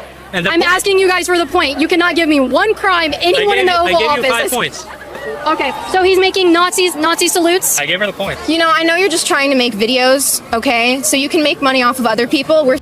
There you go. There you go. She's talking about something right now. We're going live every day at 2026. Make sure you like, subscribe, turn on those notifications, become a member, throw in a super chat. I love Here for a cause. Yeah. We're here for something deeper than just arguing, okay? We're here for love and empathy and spreading the right messages.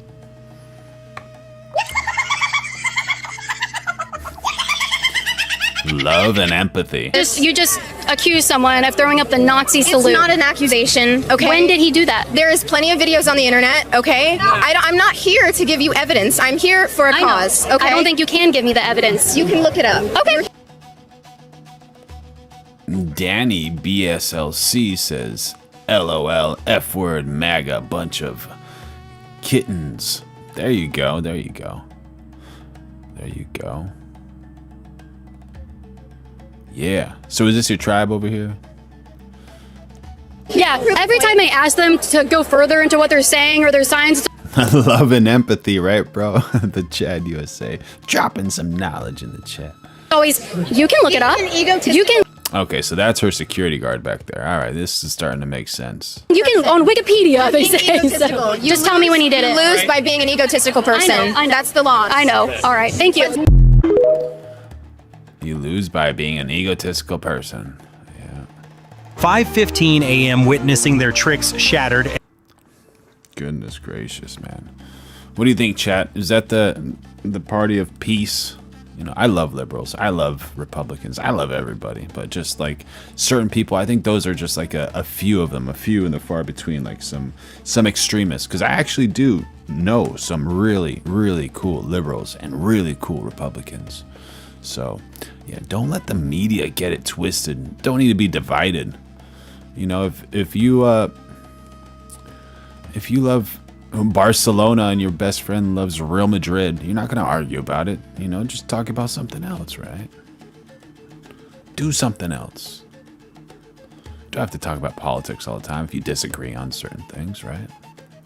And their forces reduced to smoke. IRGCN commanders ordered a chaotic retreat. They withdrew into the shadows of the Bandar Abbas base, leaving behind nothing but charred debris and a shattered reputation.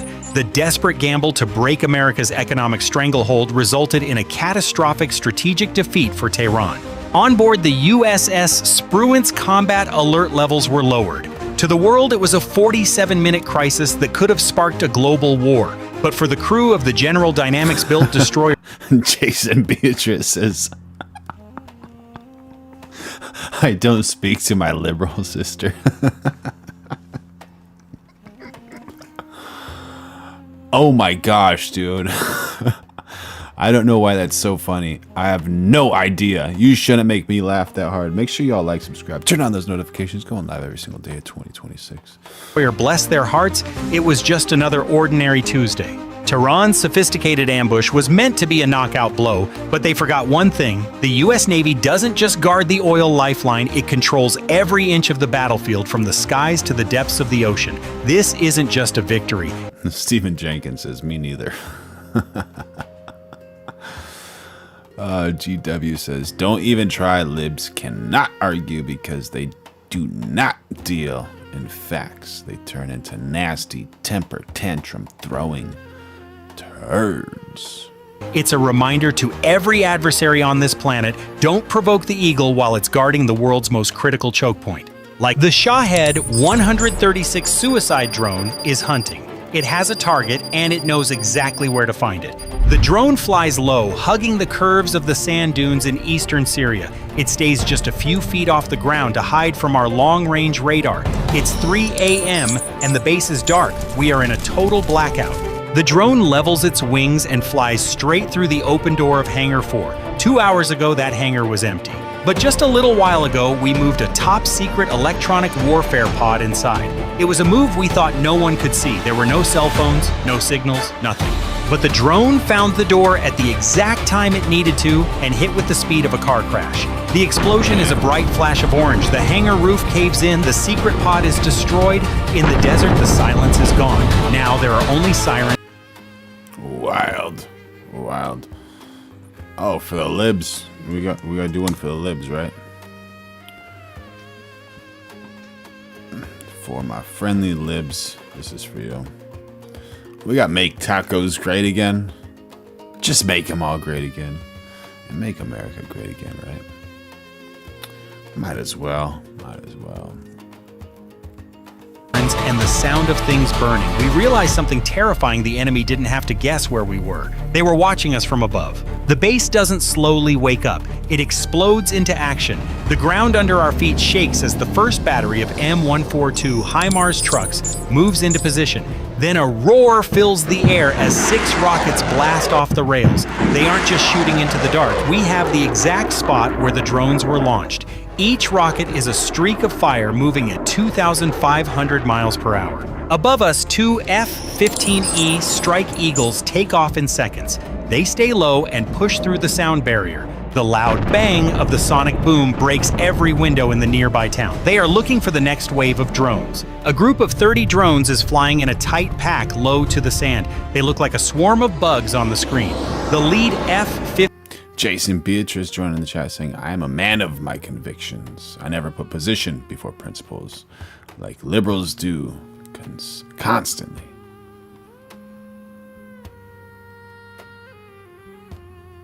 F-15E fires. Very smart approach. 4 AM-120 DARAM missiles, one after the other. Each missile leaves the plane with a loud crack. 5 miles away, the drones start to blow up. Each AIM-120ODMRIM hits its mark. We got Waffle joining in on the chat. There you go. Buddy, tacos for all. What are you guys doing for Taco Tuesday? Or Cinco de Mayo. Cinco de Mayo is coming up, right? The drones turn into balls of fire and bits of plastic, but for every 5 we shoot down, 10 more show up on the radar. This is a flood. To the west, a MIM-104. Angela says, I mean Latinx. Yeah, like Gavin Newsom. Gavin Newsom never said the word Latinx. And then enter 8 video clips of him saying Latinx repeatedly. Our Patriot battery joins in. a PAC-3. Interceptor shoots off the launcher with a loud hiss. It's going after something much bigger, an Iranian Fateh 110 ballistic missile that is falling from space. They hit each other at 40,000 feet. The explosion is so big, it looks like Brainy Mac is doing something for Cinco de Mayo. the sun is coming up early. But as the pieces fall, the radar operators see something. The drones are changing direction. They are moving to stay away from our radar beams. They are finding the spots we can't see. The M142 HIMARS rockets hit the launch site 50 miles away. They turn the sand into a field of craters and twisted metal, but the damage to our base is already done. Hangar 4 is a pile of burning junk. The secret is out. We thought we were hiding in the dark, but the lights were on the whole time. The sky isn't ours anymore. How did they do it? That's what everyone is asking. For a long time, we thought the desert was too big for anyone to find us. We moved at night because we thought only our satellites could see in the dark. The enemy didn't build a new space program. They didn't launch their own giant rockets. They just used a credit card. They went to China and paid for access to a group of satellites called Jilin-1. Jilin-1 isn't just one satellite. It's a group of over 100 high-tech cameras circling the Earth. To the people in charge of Iranian missiles, the Middle East is... Oyos Verdad, how you doing? Happy to see you. Welcome to the chat from San Juan, Puerto Rico. God bless you too. Now a live, high-definition TV show. These satellites can see things smaller than a yard wide. Think about it this way. If you were standing in New York, it would be like being able to see a golf ball sitting on the grass in Washington, D.C. That's about 240 miles away. That is how clear these pictures are. China provides the eyes in space, and Iran provides the missiles on the ground. We are fighting an enemy that... Chris J says, MAGA owns CNN since February. Keep up. What happened in February? What happened? Be good to know. Is there something that I missed? That can see everything we do. That means the enemy doesn't have to be better than us. They just have to pay for the feed. We are living in a house made of glass, and the enemy is standing outside with a bag of rocks. We try to fight back with a trick. If we can't hide, we'll lie. We set up a ghost fleet. We put out dozens of fake tanks and launchers made of rubber and plastic. They look real from the ground. We even put heaters inside them so they look hot on a thermal camera. But the Chinese satellites aren't just taking photos. They have special sensors. The Jilin-1 knows the difference between real steel and rubber. It looks... What? Real steel and rubber. At the sand around the tanks. Real tanks are heavy and sink into the ground. Fake ones don't. The computer knows they are fakes in seconds. The Iranian commander doesn't shoot the balloons. Instead, he points his Zulfikar missiles at a patch of empty sand 15 miles away. That empty sand is where our real tanks are hidden under heavy camouflage nets. The Zulfikar missiles scream down from the sky at 3,500 miles per hour. They already have the exact location. 3 real tanks are blown apart before they can even start their engines. The rubber decoys are still standing there untouched. It's a slap in the face. We tried to trick them, but they saw right through it. We aren't just being watched, we are being studied. Most of us know what it feels like to feel safe at home. We think that when we close the curtains, the world can't see what we're doing. For the veterans who served in the 1980s or 90s, hiding was simple. You used a camo net and stayed off the radio. You did your job in the shadows and you were safe. But today, our kids and grandkids are serving in a world where there are no shadows. The sky itself is now a weapon. It's hard to think about knowing that just moving a truck or opening a hangar door can be seen from 300 miles away. It's a new kind of war, and it takes a new kind of brave to fight it. The nightmare moves from the sand to the ocean. In the Persian Gulf, one of our aircraft carriers is moving at 35 miles per hour. For 100 years, the carrier was a ghost. The ocean is so big that finding a ship was like finding a needle in a dark room the size of a football stadium. Not anymore. 600 miles away in the Iranian desert, a Khalij Fars anti-ship missile battery gets ready to fire. They have a direct link to a Jilin-1 satellite flying right over our carrier. The ocean, which... And they know whether it's real or it's rubber. Real steel or rubber. How impressive is this technology? Just absolutely impressive. And it's only going to get better. Continuing to get better. used to be a place to hide is now as clear as a glass of water. The carrier is just a big target on a screen 1,000 miles away. The College Far's missile points up. The missile blasts out of the atmosphere in seconds. While it's high in the air, the satellite sends one more update. The carrier has turned a little bit to the left. The missile's computer changes its path. The hunter doesn't have to search for the... All right, so we got this happening right now, which is unbelievable. Unbelievable.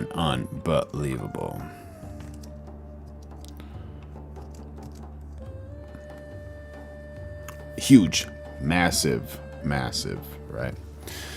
And most people are missing what's actually happening here. Trump just sat down with top oil executives, Chevron CEO, top advisors, full White House room. And it's not just a meeting. It's basically, how do we survive this oil shock emergency huddle, right? I can translate this into real life for you. Gas prices are pushing over $4 a gallon again. Global oil supply is getting choked, and one tiny location, the Strait of Hormuz, controls a massive chunk of the world's oil flow, which means every time you fill your tank, you're basically paying for geopolitics.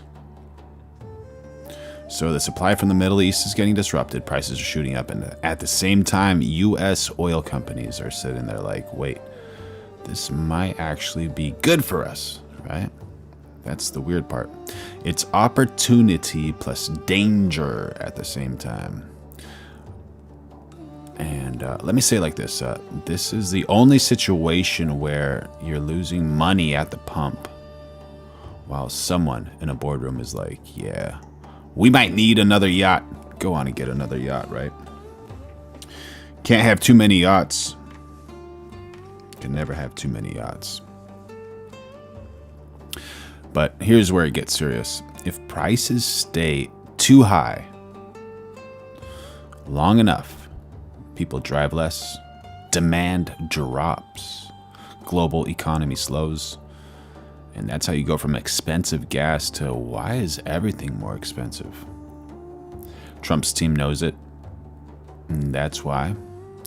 They're talking domestic production, looking at Venezuela, adjusting shipping rules, trying anything to stabilize this thing because the truth, the White House allegedly has very limited control over global oil prices, and that's the game. So the real question for you, chat, is this A, smart strategy, B, unavoidable reality, or C, a situation getting out of control? Let me know in the chat. And if you want your take guaranteed on screen, super chats, jump the line. If you're in the inner circle, if you're a member, I'm pulling your comment first. And yeah, so this is the reason we go live every day. We don't just read headlines, we actually understand what they mean. And if you're seeing the value, hit like, subscribe, turn notifications on, because this story, it's not over. This is just the beginning of a much bigger shift. The prey. The prey is being lit up by a giant flashlight in space. The carrier isn't the one doing the hunting anymore. It's the one being hunted. This is what the shadow contract was built for. War is Peace says that new 737 isn't gonna buy itself, you know. It's an attack absolutely designed to overwhelm our defenses. The attack starts with a wave of Zulfikar missiles. We got Joni Mariska saying, see, it's out of control. My goodness. The Lord is in control, buddy. Don't you worry about a thing. They fly into the upper atmosphere and fall toward our ships at 4,000 miles per hour. Right behind them are 50 Fate 110 missiles. Their computers are getting live updates from the Chinese satellites. On the deck of one of our destroyers, we are firing every defensive missile we have as fast as the launchers can work. Our Arleigh Burke-class destroyers are firing in groups. SM-6 interceptors blast out of their cells every 2 seconds. The SM-6 leaves the ship at 3,000 miles per hour. It's looking for those incoming Zulfikar missiles. In the sky, it looks like the world's biggest fireworks show. Every time they hit, it's a kinetic kill. That means the metal hits metal so hard that the enemy missile just turns into a cloud of scrap. But here is the scary part, the cost. Each SM-6 costs about $4.3 million. We are using them to stop Fate 110 missiles that cost maybe $200,000. Or we're using them to stop drones that cost only $30,000. The Chinese satellites are watching this happen. They are counting our missiles.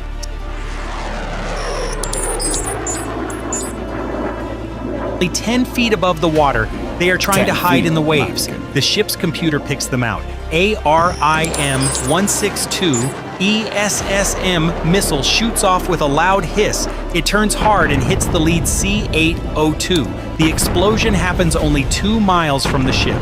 Every time we fire an SM-6, we win the fight, but we move closer to losing the war.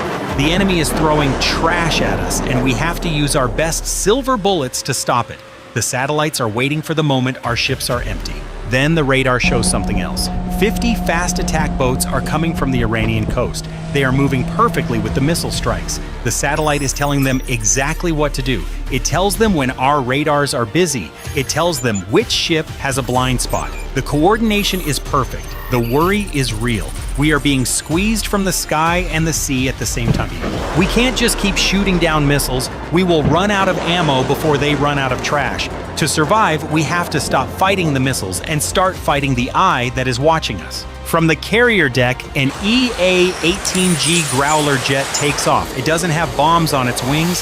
It has big jamming pods. It points its sensors straight up into space. The pilot turns on the power, flooding the Chinese satellite's frequency with loud electronic noise. At the Fake news or real? Because that is incredible technology. same time, on the deck of the destroyer and at secret spots on the shore, we turn on the dazzlers.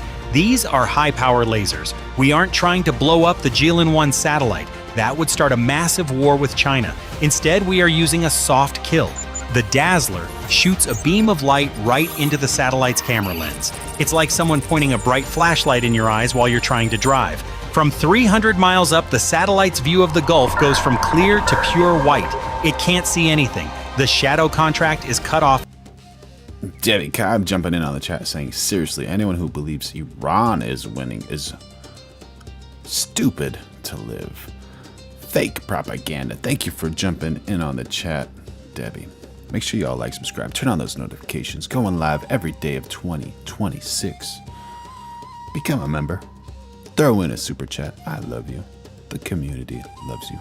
In a second. 600 miles away, the Iranian missile crews lose their signal. Their screens Chris J says, Iran won before it started. There we go. Challenge ideas, do not challenge people. Go to static. In the air, the Fate 110 missiles lose their updates. Without the eye in space, they don't know where the ship is anymore. They try to find the target on their own, but they aren't smart enough. The missiles start to wobble. James Devlin's against war, naturally, probably. Says Double B, real name, something Polish, demands U.S. boots on the ground do not be extinguished for another country. They miss the carrier by miles and splash into the water. One Zulfikar missile with its computer fried by our jamming crashes into the empty sand far away from anything. The fast boats, now blind without the satellite to guide them, start running into each other. The failing CIWS gun on our destroyer starts firing. It's a 20mm Gatling gun that sounds like a giant zipper being ripped open. It shreds the lead boats in seconds. Without the satellite to show them our blind spots, they are just sitting ducks. The sky, which was full of fire a minute ago, is now empty. The shadow contract was broken by a beam of light. We aren't just fighting with missiles anymore. We are fighting with the spectrum of light and radio waves. We feel a sense of relief, but we know it's not over. You can't keep a lens covered forever. Saved us today, but here's the question that should worry you. What if the next Chinese satellites don't need to talk to a command center on the ground? What if the satellite and the missile become one single machine? Imagine Yeah. a future where the Jilin-1 group has edge computing. That means it has its own AI on board. The satellite sees our carrier, calculates the math, and talks directly to the missile while it's in the air. No human has to push a button. No radio signal for our EA-18G Growler to jam. If the eye and the fist become the same thing, do we have enough light to blind 1,000 eyes at once? What happens to our fleet when the ocean is no longer a place to hide but a stage where an AI in orbit sees every move we make? The war is changing. Absolutely. War is completely changing. So wild. What do we have going on over here? Some more breaking news. A little bit more breaking news. Oh. LTGOV Pamela Evatt speaks with the media after participating in a televised GOP debate at the Sotil Theater in Charleston on Tuesday. All right. Alrighty. What is this trending for? What is this trending for?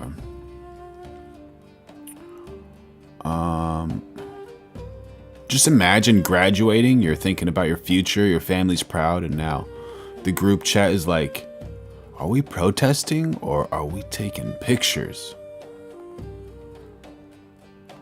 What do you think, Dems? What do you think? Are we protesting or are we taking pictures? So this one's a little interesting. It's deeper than it looks. You've got a historically black university students getting ready to graduate. One of the biggest moments of their lives, and now there's backlash because the school is planning to bring in a Republican lieutenant governor candidate as the commencement speaker. Yeah, this is one of those stories. One of them. So this isn't really about one person. It's about who gets to represent a moment like graduation, right? And whose values are being reflected. And who decides that? Here's what's happening. Students found out that school plans to invite Pamela Evatt. There's already a petition with thousands of signatures. Student leaders are saying her political positions don't align with the school's culture. And at the same time, she's saying she's honored to be there and standing by her views. So you got one side saying this does not represent us, and the other side saying different viewpoints should be allowed. And it's colliding right at graduation. The real question, is graduation supposed to be a celebration of the student's identity and culture, or a platform for broader political or leadership voices? You can't fully have both without conflict, right?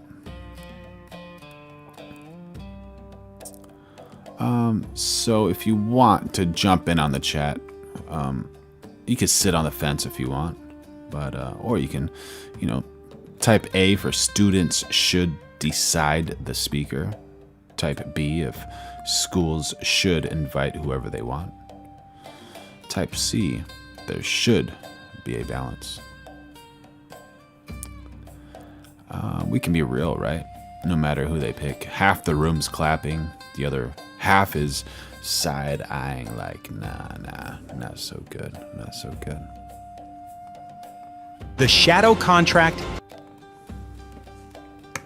But that's life, and we're going live every single day of 2026, so make sure you like, subscribe, and turn on those notifications. Oximus1 says C. Chris J says A. Waffle Jackson says B. We've got a mix.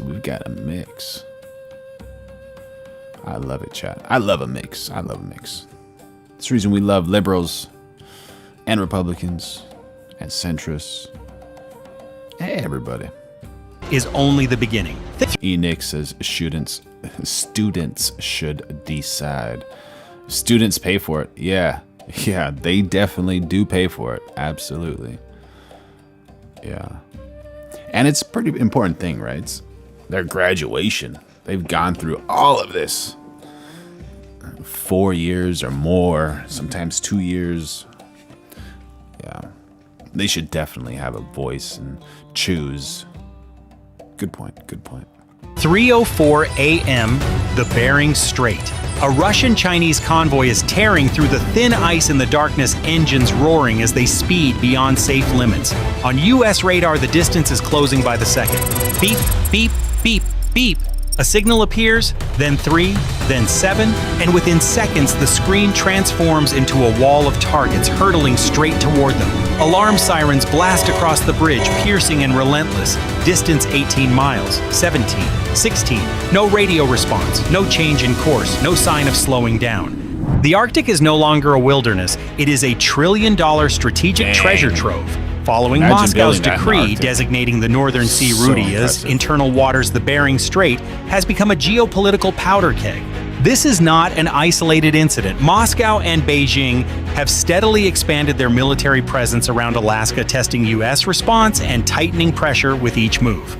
3:07 a.m. Suddenly, U.S. radar picks up a steel wall. Leading the way is the Ivan Papanin, Russia's newest armed icebreaker equipped with cruise missiles. Escorted by Russian-Chinese destroyers, a dedicated reconnaissance ship hides in the electronic shadow of massive gas carriers, its antennas constantly gathering classified data. Absolutely. The more ideas you get, the better it is for your life, honestly. You know, say for instance, I'm just like 100% an extremist liberal right now. And then someone somehow convinces me that being a Republican is much better. Like, what do I lose from changing myself from liberal to Republican other than learning that I was wrong before and now I'm right? Or vice versa, you know? Not to say any side is better, but yeah. New ideas are always great to look at, and try to be unbiased whenever you're looking at those ideas too. It's pretty important. 3:08 a.m. This fleet has no intention of evading. They're suddenly picking up speed. In these ice-choked waters, that speed is suicide unless it's a calculated move. The radio waves remain eerily silent. They are cutting straight through the bow of the U.S. task force, creating a collision vector just 90 seconds away. General quarters, general quarters. The alarm siren tore through the air of the U.S. task force. Inside the cockpit of an airplane, the pilot gripped the control stick tightly, his heart pounding against his chest. In the dimly lit sonar room, an operator whispers target, bearing 090, approaching at extreme speed. Every soul on board knows the truth. This is no longer a drill. Is this a catastrophic navigation error or a deliberate deadly trap? 3:10 a.m. The Pentagon's invisible net immediately tightened like a steel trap. Instead of relying solely on distant satellites, the U.S. task force activated an integrated multi-domain combat network right at the edge of the world. High-speed processors within the Combat Information Center began consolidating data from every Dems thought on how Bernie Sanders convinced Democrats to oppose arming Israel. Is that a pretty wild story or not? You know, coming from Bernie Sanders especially. What do you think? Any words on that? Every available sensor, from thermal and electronic to acoustic. In just a few seconds, the pitch-black expanse of the Bering Strait was transformed into a high-resolution, transparent digital battlefield. Every Russian movement was no longer a mystery. They became closely... Leah, how you doing? Happy to have you in the chat. Make sure y'all like, subscribe, turn on those notifications. Become a member. Throw in a super chat. I love you. Tracked coordinates on the display screen. 3:12 a.m. At Eielson Air Force Base, the icy silence of the Alaskan tundra was shattered completely. The Arctic Edge exercise officially shifted from a drill to a high-stakes, real-world interception. Two F-35A Lightning IIs streaked off the runway, their F-135 engines blazing like two small suns in the polar night. Close behind was the Skywatcher, the E-2D Advanced Hawkeye. As they pierced the atmosphere at Mach 1.2, the sonic boom echoed across the ice fields, a stark warning to the Kremlin that America's gatekeepers had officially arrived. 3:15 a.m. Inside the E-2D's cockpit, the mission commander activated the AN/. Giant Tom 40 has joined the chat saying the big difference is Republicans don't want to help people as much as liberal do. Do you have data to back that up? What do you mean? What do you mean? -APY.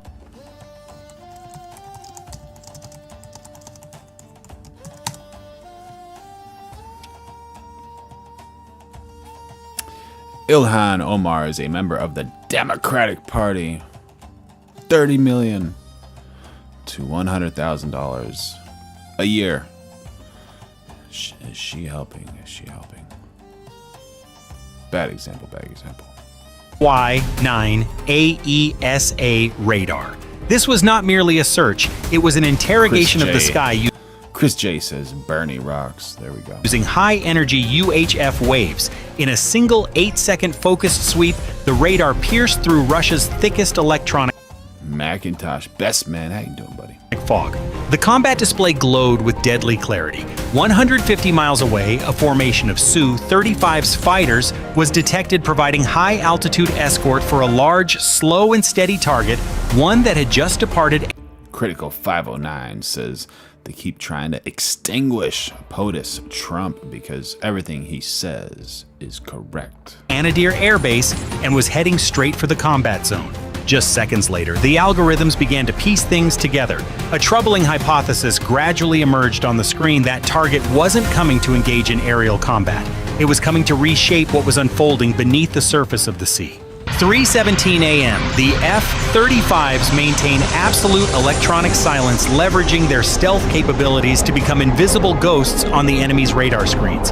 While the Russians see nothing, the F-35's APG-81 radar has locked onto every Russian pilot. Via the MADL data link, the F-35s share this God's eye view with the entire task force, creating a seamless fire control network. Feeling the crushing pressure from an invisible enemy, the Russian Su-35's pilots grow in. We are meeting today to review the Pentagon's FY27 budget request. Each year, the budget presentation gives us the opportunity to take a hard look at the threats we face and our ability to deter and defeat them. It helps us decide on a level of investment that will actually secure our homeland and protect our interests across the globe. Here are the facts that underlie this year's budget request. We are confronting an unprecedented global threat environment with multiple adversaries working together to undermine our security. We got Hegseth and Kane testify at the House hearing over $1.5 trillion budget request. With drones, munitions, missile technology, and energy supplies. And China is leading the charge against us. As you can see from this graphic, 25 years ago, the PLA was just a defensive force with little ability to project power beyond their borders.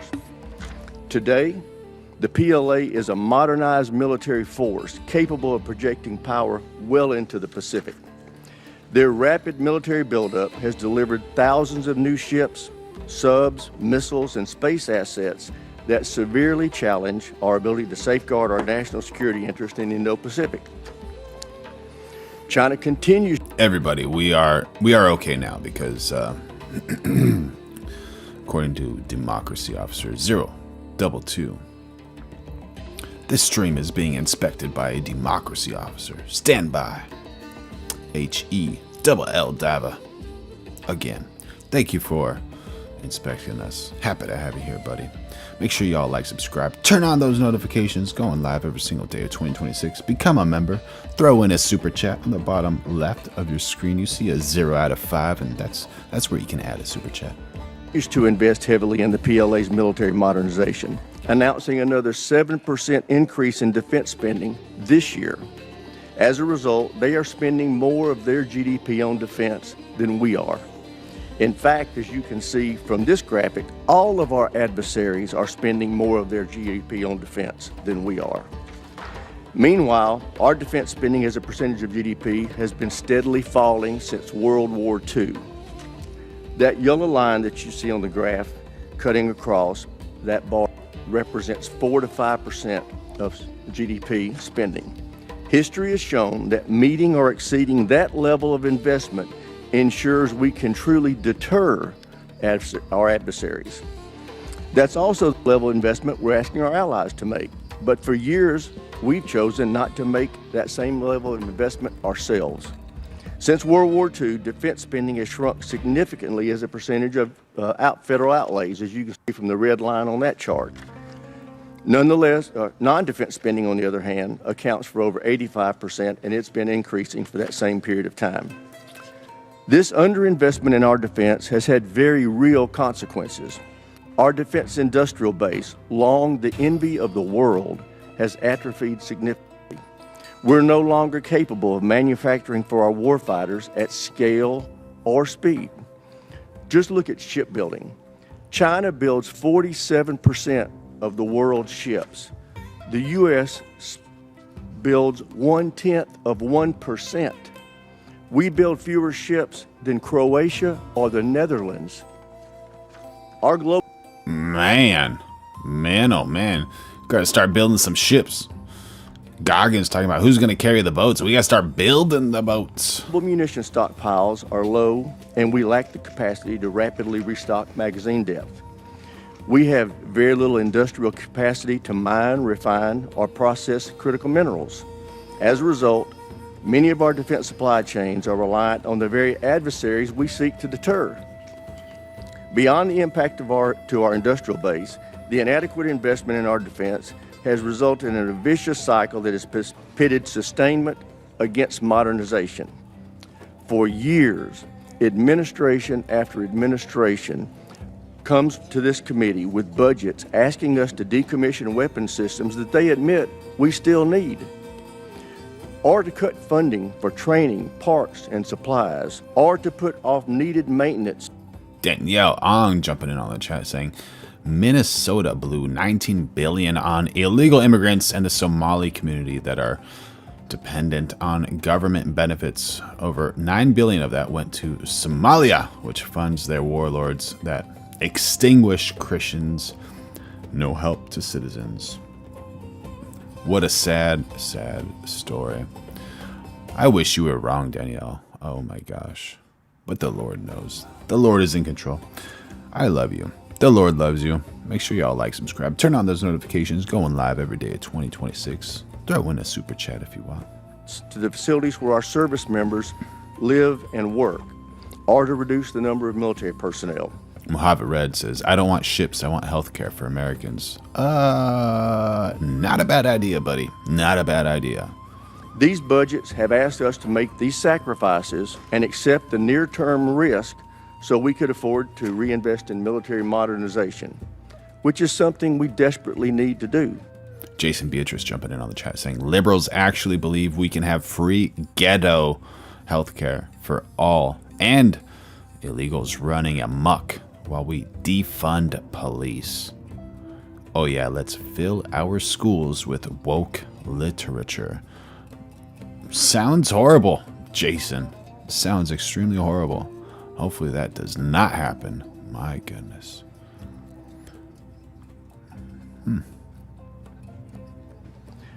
But we in Congress consistently rejected this mutually exclusive choice. Instead, we divided up the limited budget we were given and made a worse choice. We underfunded both sustainment and modernization. The result is we don't have enough munitions, ships, aircraft, or autonomous systems to ensure Real Hillbilly says choices have consequences. 100%. dominance against every adversary. And the ships and aircraft we do have suffer from unacceptably... Waffle Jackson jumping in on the chat saying Minnesota is the capital of Somalia, Jason. How do you not know this, Jason? Come on, man. low mission-capable rates. Fortunately, that's about to change. This president has requested a historic $1.5 trillion budget for our national defense. For the first time in over 40 years, we've been presented a budget that accounts for the true cost of American deterrence. This budget fully funds both sustainment and modernization. It provides a 24% increase in operation and maintenance including a 20% increase in core readiness programs like flight hours and combat exercises. It includes a 115% increase in funding to repair and improve facilities for our service members and their families. It increases military end strength by 44,000 and provides for a historic pay raise for our service members. It calls for an unprecedented 76% increase in procurement and 64% increase in research and development. This will enable us to truly catch up in our modernization efforts by quickly fielding new munitions, aircraft, ships, land, space, and autonomous systems to replenish and expand our arsenal. It directly confronts the challenges in our defense industrial base with over $100 billion in investments to revitalize manufacturing, expand domestic and allied critical minerals projects, and secure our supply chains. Finally, this level of investment gets defense back to 4.5%. That's where we need to be. We want to truly deter conflict. It also ensures that America leads by example as our allies heed the President's call to increase their defense spending and improve their military readiness. I would also note that it's critical that we do not reduce deterrence while we're asking our allies to ramp up their own capacity. And that's something we're going to be paying a lot of attention to in this committee. Before I close my remarks, I want to highlight the bravery, dedication, and professionalism of our warfighters throughout this conflict with Iran. There you go. Support them. Because we have nobody coming through our border. I mean, literally for 9 months, it's zero. It's hard to believe that that number can be possible because millions of people came in through Biden. But nobody even tries. We don't have the caravans of thousands, 25, 30,000 people pouring into our border. They come up in caravans. We don't have caravans anymore. There's no such thing anymore. There's a name that I think I developed, but somebody developed it, but I think it was me. I thought it was inappropriate. And thousands of people would come up and just barge into our country, totally unchecked, totally unvetted. And this man came in, Dan, right? And he came in through the ridiculous open border of Biden. If we were there, the election was rigged. What are you going to do? Came back, big comeback. But if we were there, we wouldn't have had people coming through. It's amazing. You know, it's so easy now because everyone knows they're not getting through. We don't have any caravans. Once they know that, when it was easy to come through. When I heard that they had an open border policy, I said, boy, this is going to be, I couldn't believe it. But when it was actually, you know, it dawned on me because I had built 1,000 miles of wall and we were finishing up some and he didn't want to finish it up. I said, they really do want to have an open border. And we got it finished. But that young lady would be alive today. And she'd be alive for another reason. Is De Niro actually in Island Man Files? Is that the reason he was so vocal about certain people? I never want to take him out of D.C. I mean, maybe somebody later on will do it, but I never want to take. You know, the people, they look, they say, we feel so good, we feel so safe. We see these beautiful, strong people, and they're so nice. This one, Waffle. This one. Are you serious? Mr. De Niro speaking out against Donald Trump at a No Kings event. Everyone. It's nice to share this event with so many committed people here in this room and out in the streets. And I'm proud to stand with an indivisible and all the organizations promoting No Kings. The concept of No Kings is a great rallying cry and a hugely successful as millions of us have answered the call. But like someone mentioned in the chat, how many of these people that went to the No Kings protest stood up for the king of UK? I support this movement 150%. Yeah. But when the crowds are chanting No Kings, what I'm really hearing, as we all know, is no Trump. That's right. There have been other presidents who have tested the constitutional limits of their power, but none have been such an existential threat to our freedoms and security. None. except Trump. He must be stopped. How? How? What is he doing? What is Trump actually doing? And he must be stopped now. Amen. It's time to say no to kings. It's time to say no to Donald Trump. We've had enough. No King Trump. No unnecessary wars that rob our resources, sacrifice our brave servicemen and women, and slaughter innocents. No corrupt leader enriching. Jason says, I threw up when he cried on TV. Oh my gosh. Oh my gosh. Himself and the Epstein class buddies. No taking away health care from our most vulnerable neighbors. No unaffordable groceries. No unaffordable energy. No. Yeah, Mojave Red. Mojave Red says, when are we getting all the cheap gas? And no forever wars. Absolutely, man. Unaffordable housing and no inflation at its highest level since COVID. We got Mr. Good Citizen saying, Hollywood, sit down and shut up. Oh, Robert De Niro is an actor. Do you think he's acting right now? Is he getting paid for this? No government masked thugs shooting down our neighbors in the streets. Trump has to be stopped. And that's what No Kings is all about. Because he can't do all the fucked up things that he's been doing without the collusion of Congress and the goons in his administration. They're bound to him by fear of losing their own jobs, their own power. It's diabolical. How can this be happening? Look at the power of the No Kings national uprising. Look at the power of the No Kings national uprising. Afraid of Trump? Joey Llama has joined the chat. I can't really say what he said, but that's funny.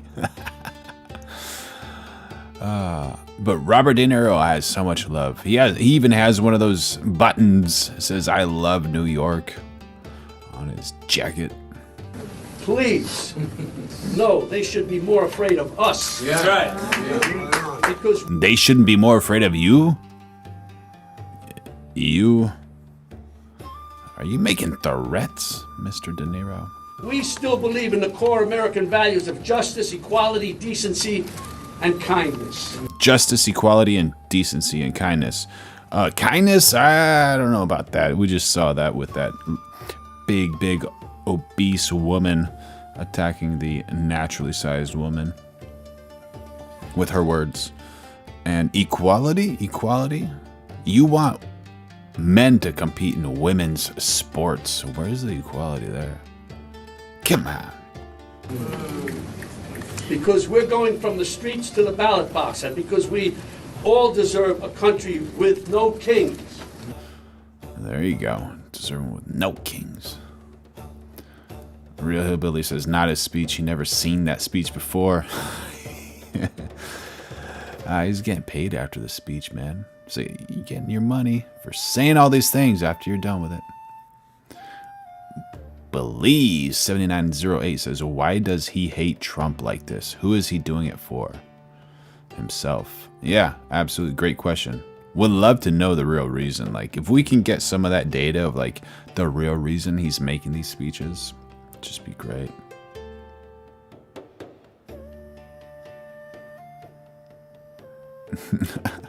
Wars Pieces. I dislike Trump as well, but Bobby D has turned into a complete nut job himself. Yeah.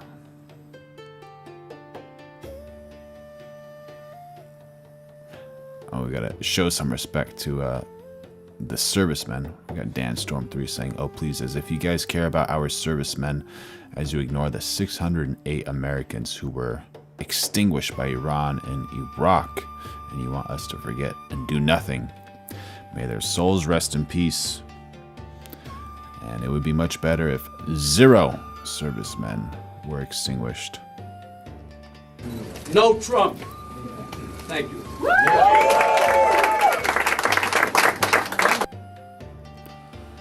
Yeah.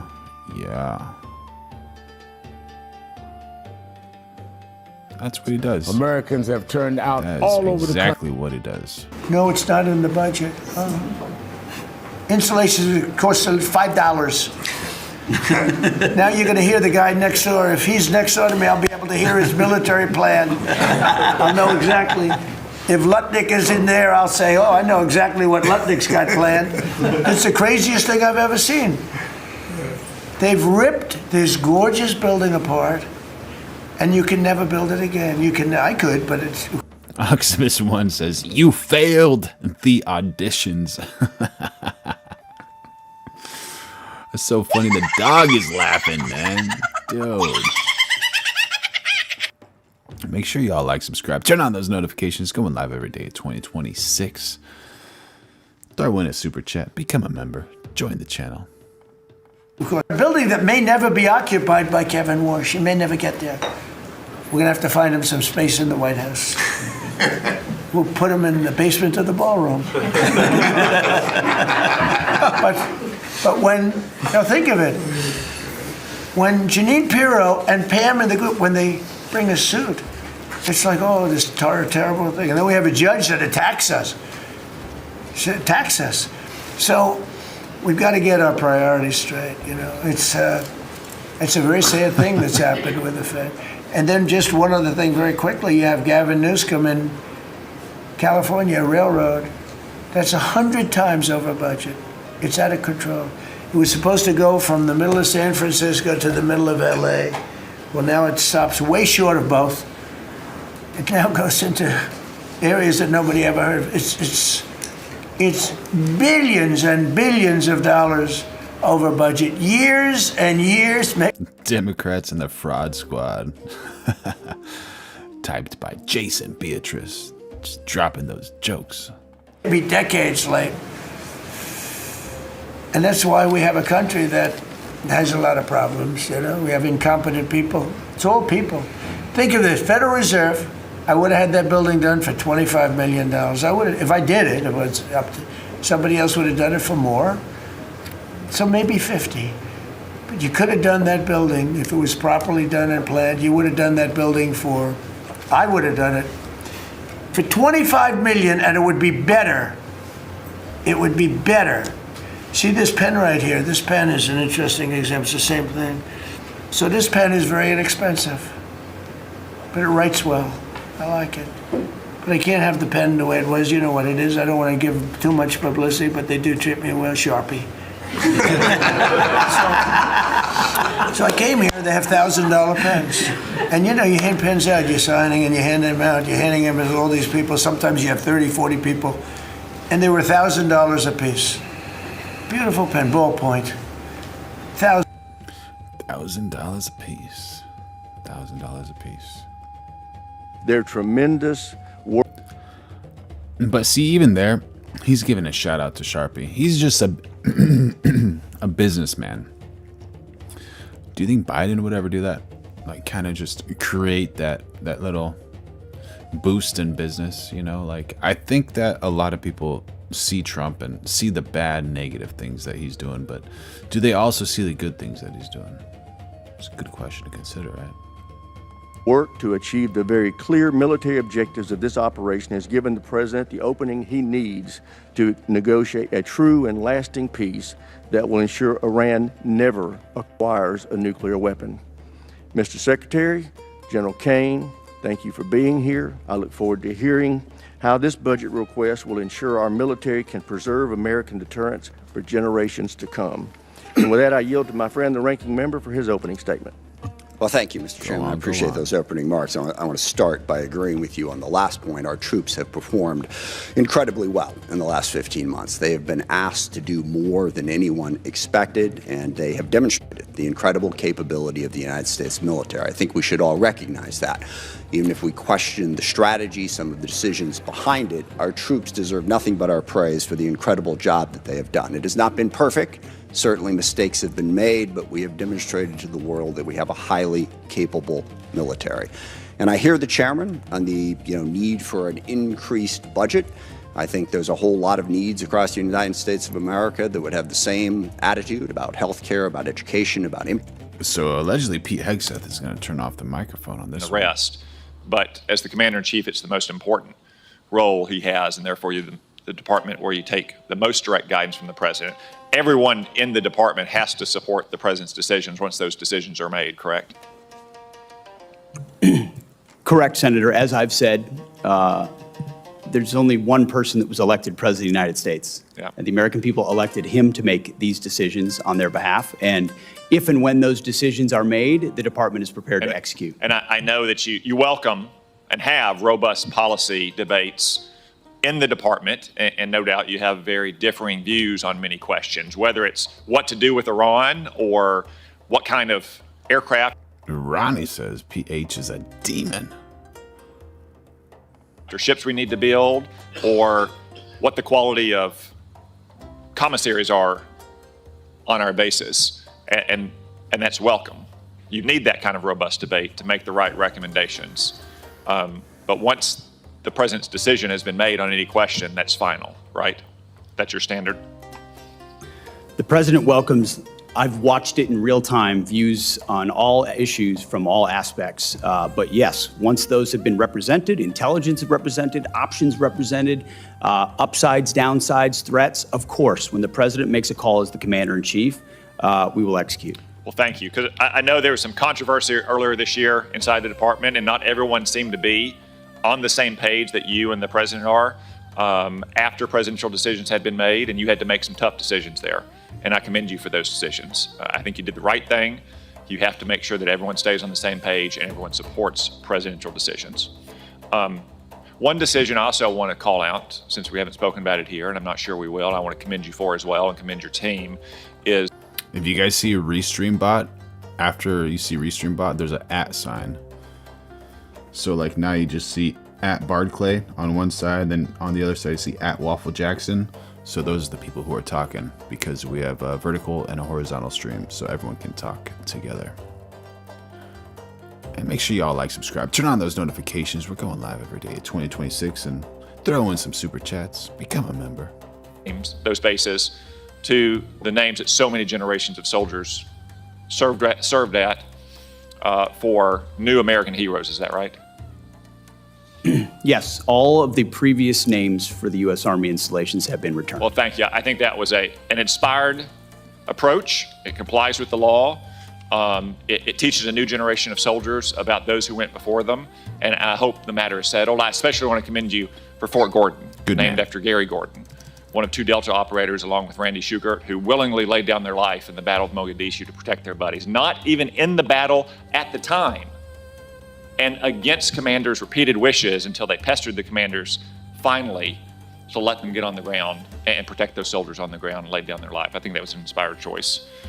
One final question. You'd said that everything needs to be on the table to address our munitions crisis. We all agree on this committee. We all have been working hard for many years on that. Private industry is very important, but you have your own organic industrial base. Ammunition plants, arsenals, depots, that's included in everything, right? That we need to look at every possible source to address every potential choke point in our munition supply chain. Every possible source. Thank you. General Kane, you agree with that, I presume, that our organic industrial base, especially the arsenals and ammunition plants and depots, are a solution to this problem, not a part of the problem or a relic of the past? I do, sir, and I'm aware of your letter to the Army on that matter, which I know they're looking at. Okay, thank you. Thank you. Thank you very much, Senator Cotton. Senator Gillibrand. Secretary Hegseth, this committee has had many hearings about the future of warfare and making sure that we have the complement of warfighters that we need to win any future wars and not focus on how we could have done better in the previous war. One of the areas where I have deep concern is cyber defense in this country. I'm concerned about cyber warfare. I'm concerned about cyber terrorism. I'm also concerned about the deployment of UAS, as we've seen being extremely powerful in the war in Ukraine. We've seen what Iran has done. So I'm concerned about our posture with regard to UAS and a defensive posture with regard to UAS attacks. I am very concerned about what happened over many of our military sites. Drone configurations hovering for weeks without response. no authorities to be able to track where those drones came from by the DoD to assess, are they Iranian, are they Chinese, are they Russian, are they on spy missions, what is their purpose? Inadequate authorities, inadequate defenses, inadequate technology. The Langley incursion is incomprehensible. On top of that, I'm very concerned that we are not investing in our cyber professionals, that we don't have enough cyber offense, enough cyber defense. We have currently 30,000. What is this woman talking about?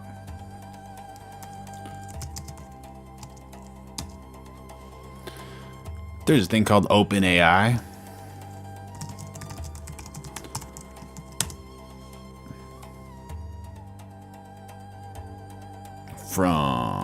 Founded in 2015 in San Francisco, California. It remains headquartered there.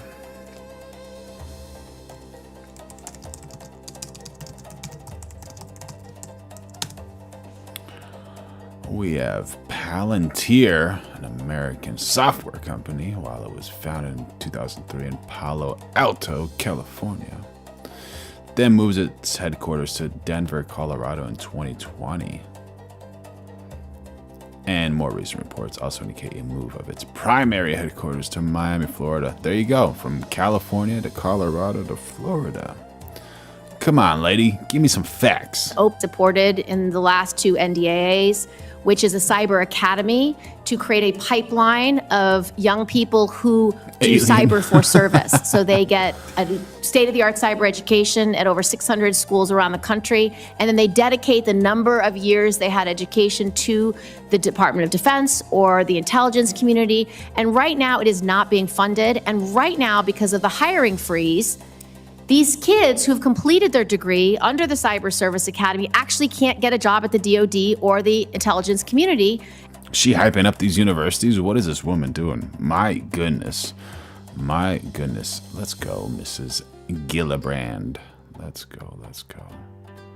Oh, Teddy Tears jumping in the chat. USA, the literal laughing stock of the world. I disagree. But everyone is allowed to their own opinion. So we're going live every single day of 2026. Make sure y'all like, subscribe, turn on those notifications, and I will see you soon. I want to let you know that the Lord loves you. I love you. And if these people are saying too much, drinking too much of that haterade, just let it not stick to you. Let it roll off of your back like water rolls off of a duck's back. Right? Don't let that stuff affect you. And try not to make any of those ad hominem arguments, you know. Try to be respectful to the people. Communicate. Argue ideas. Don't argue with the people. All right, y'all. I love you.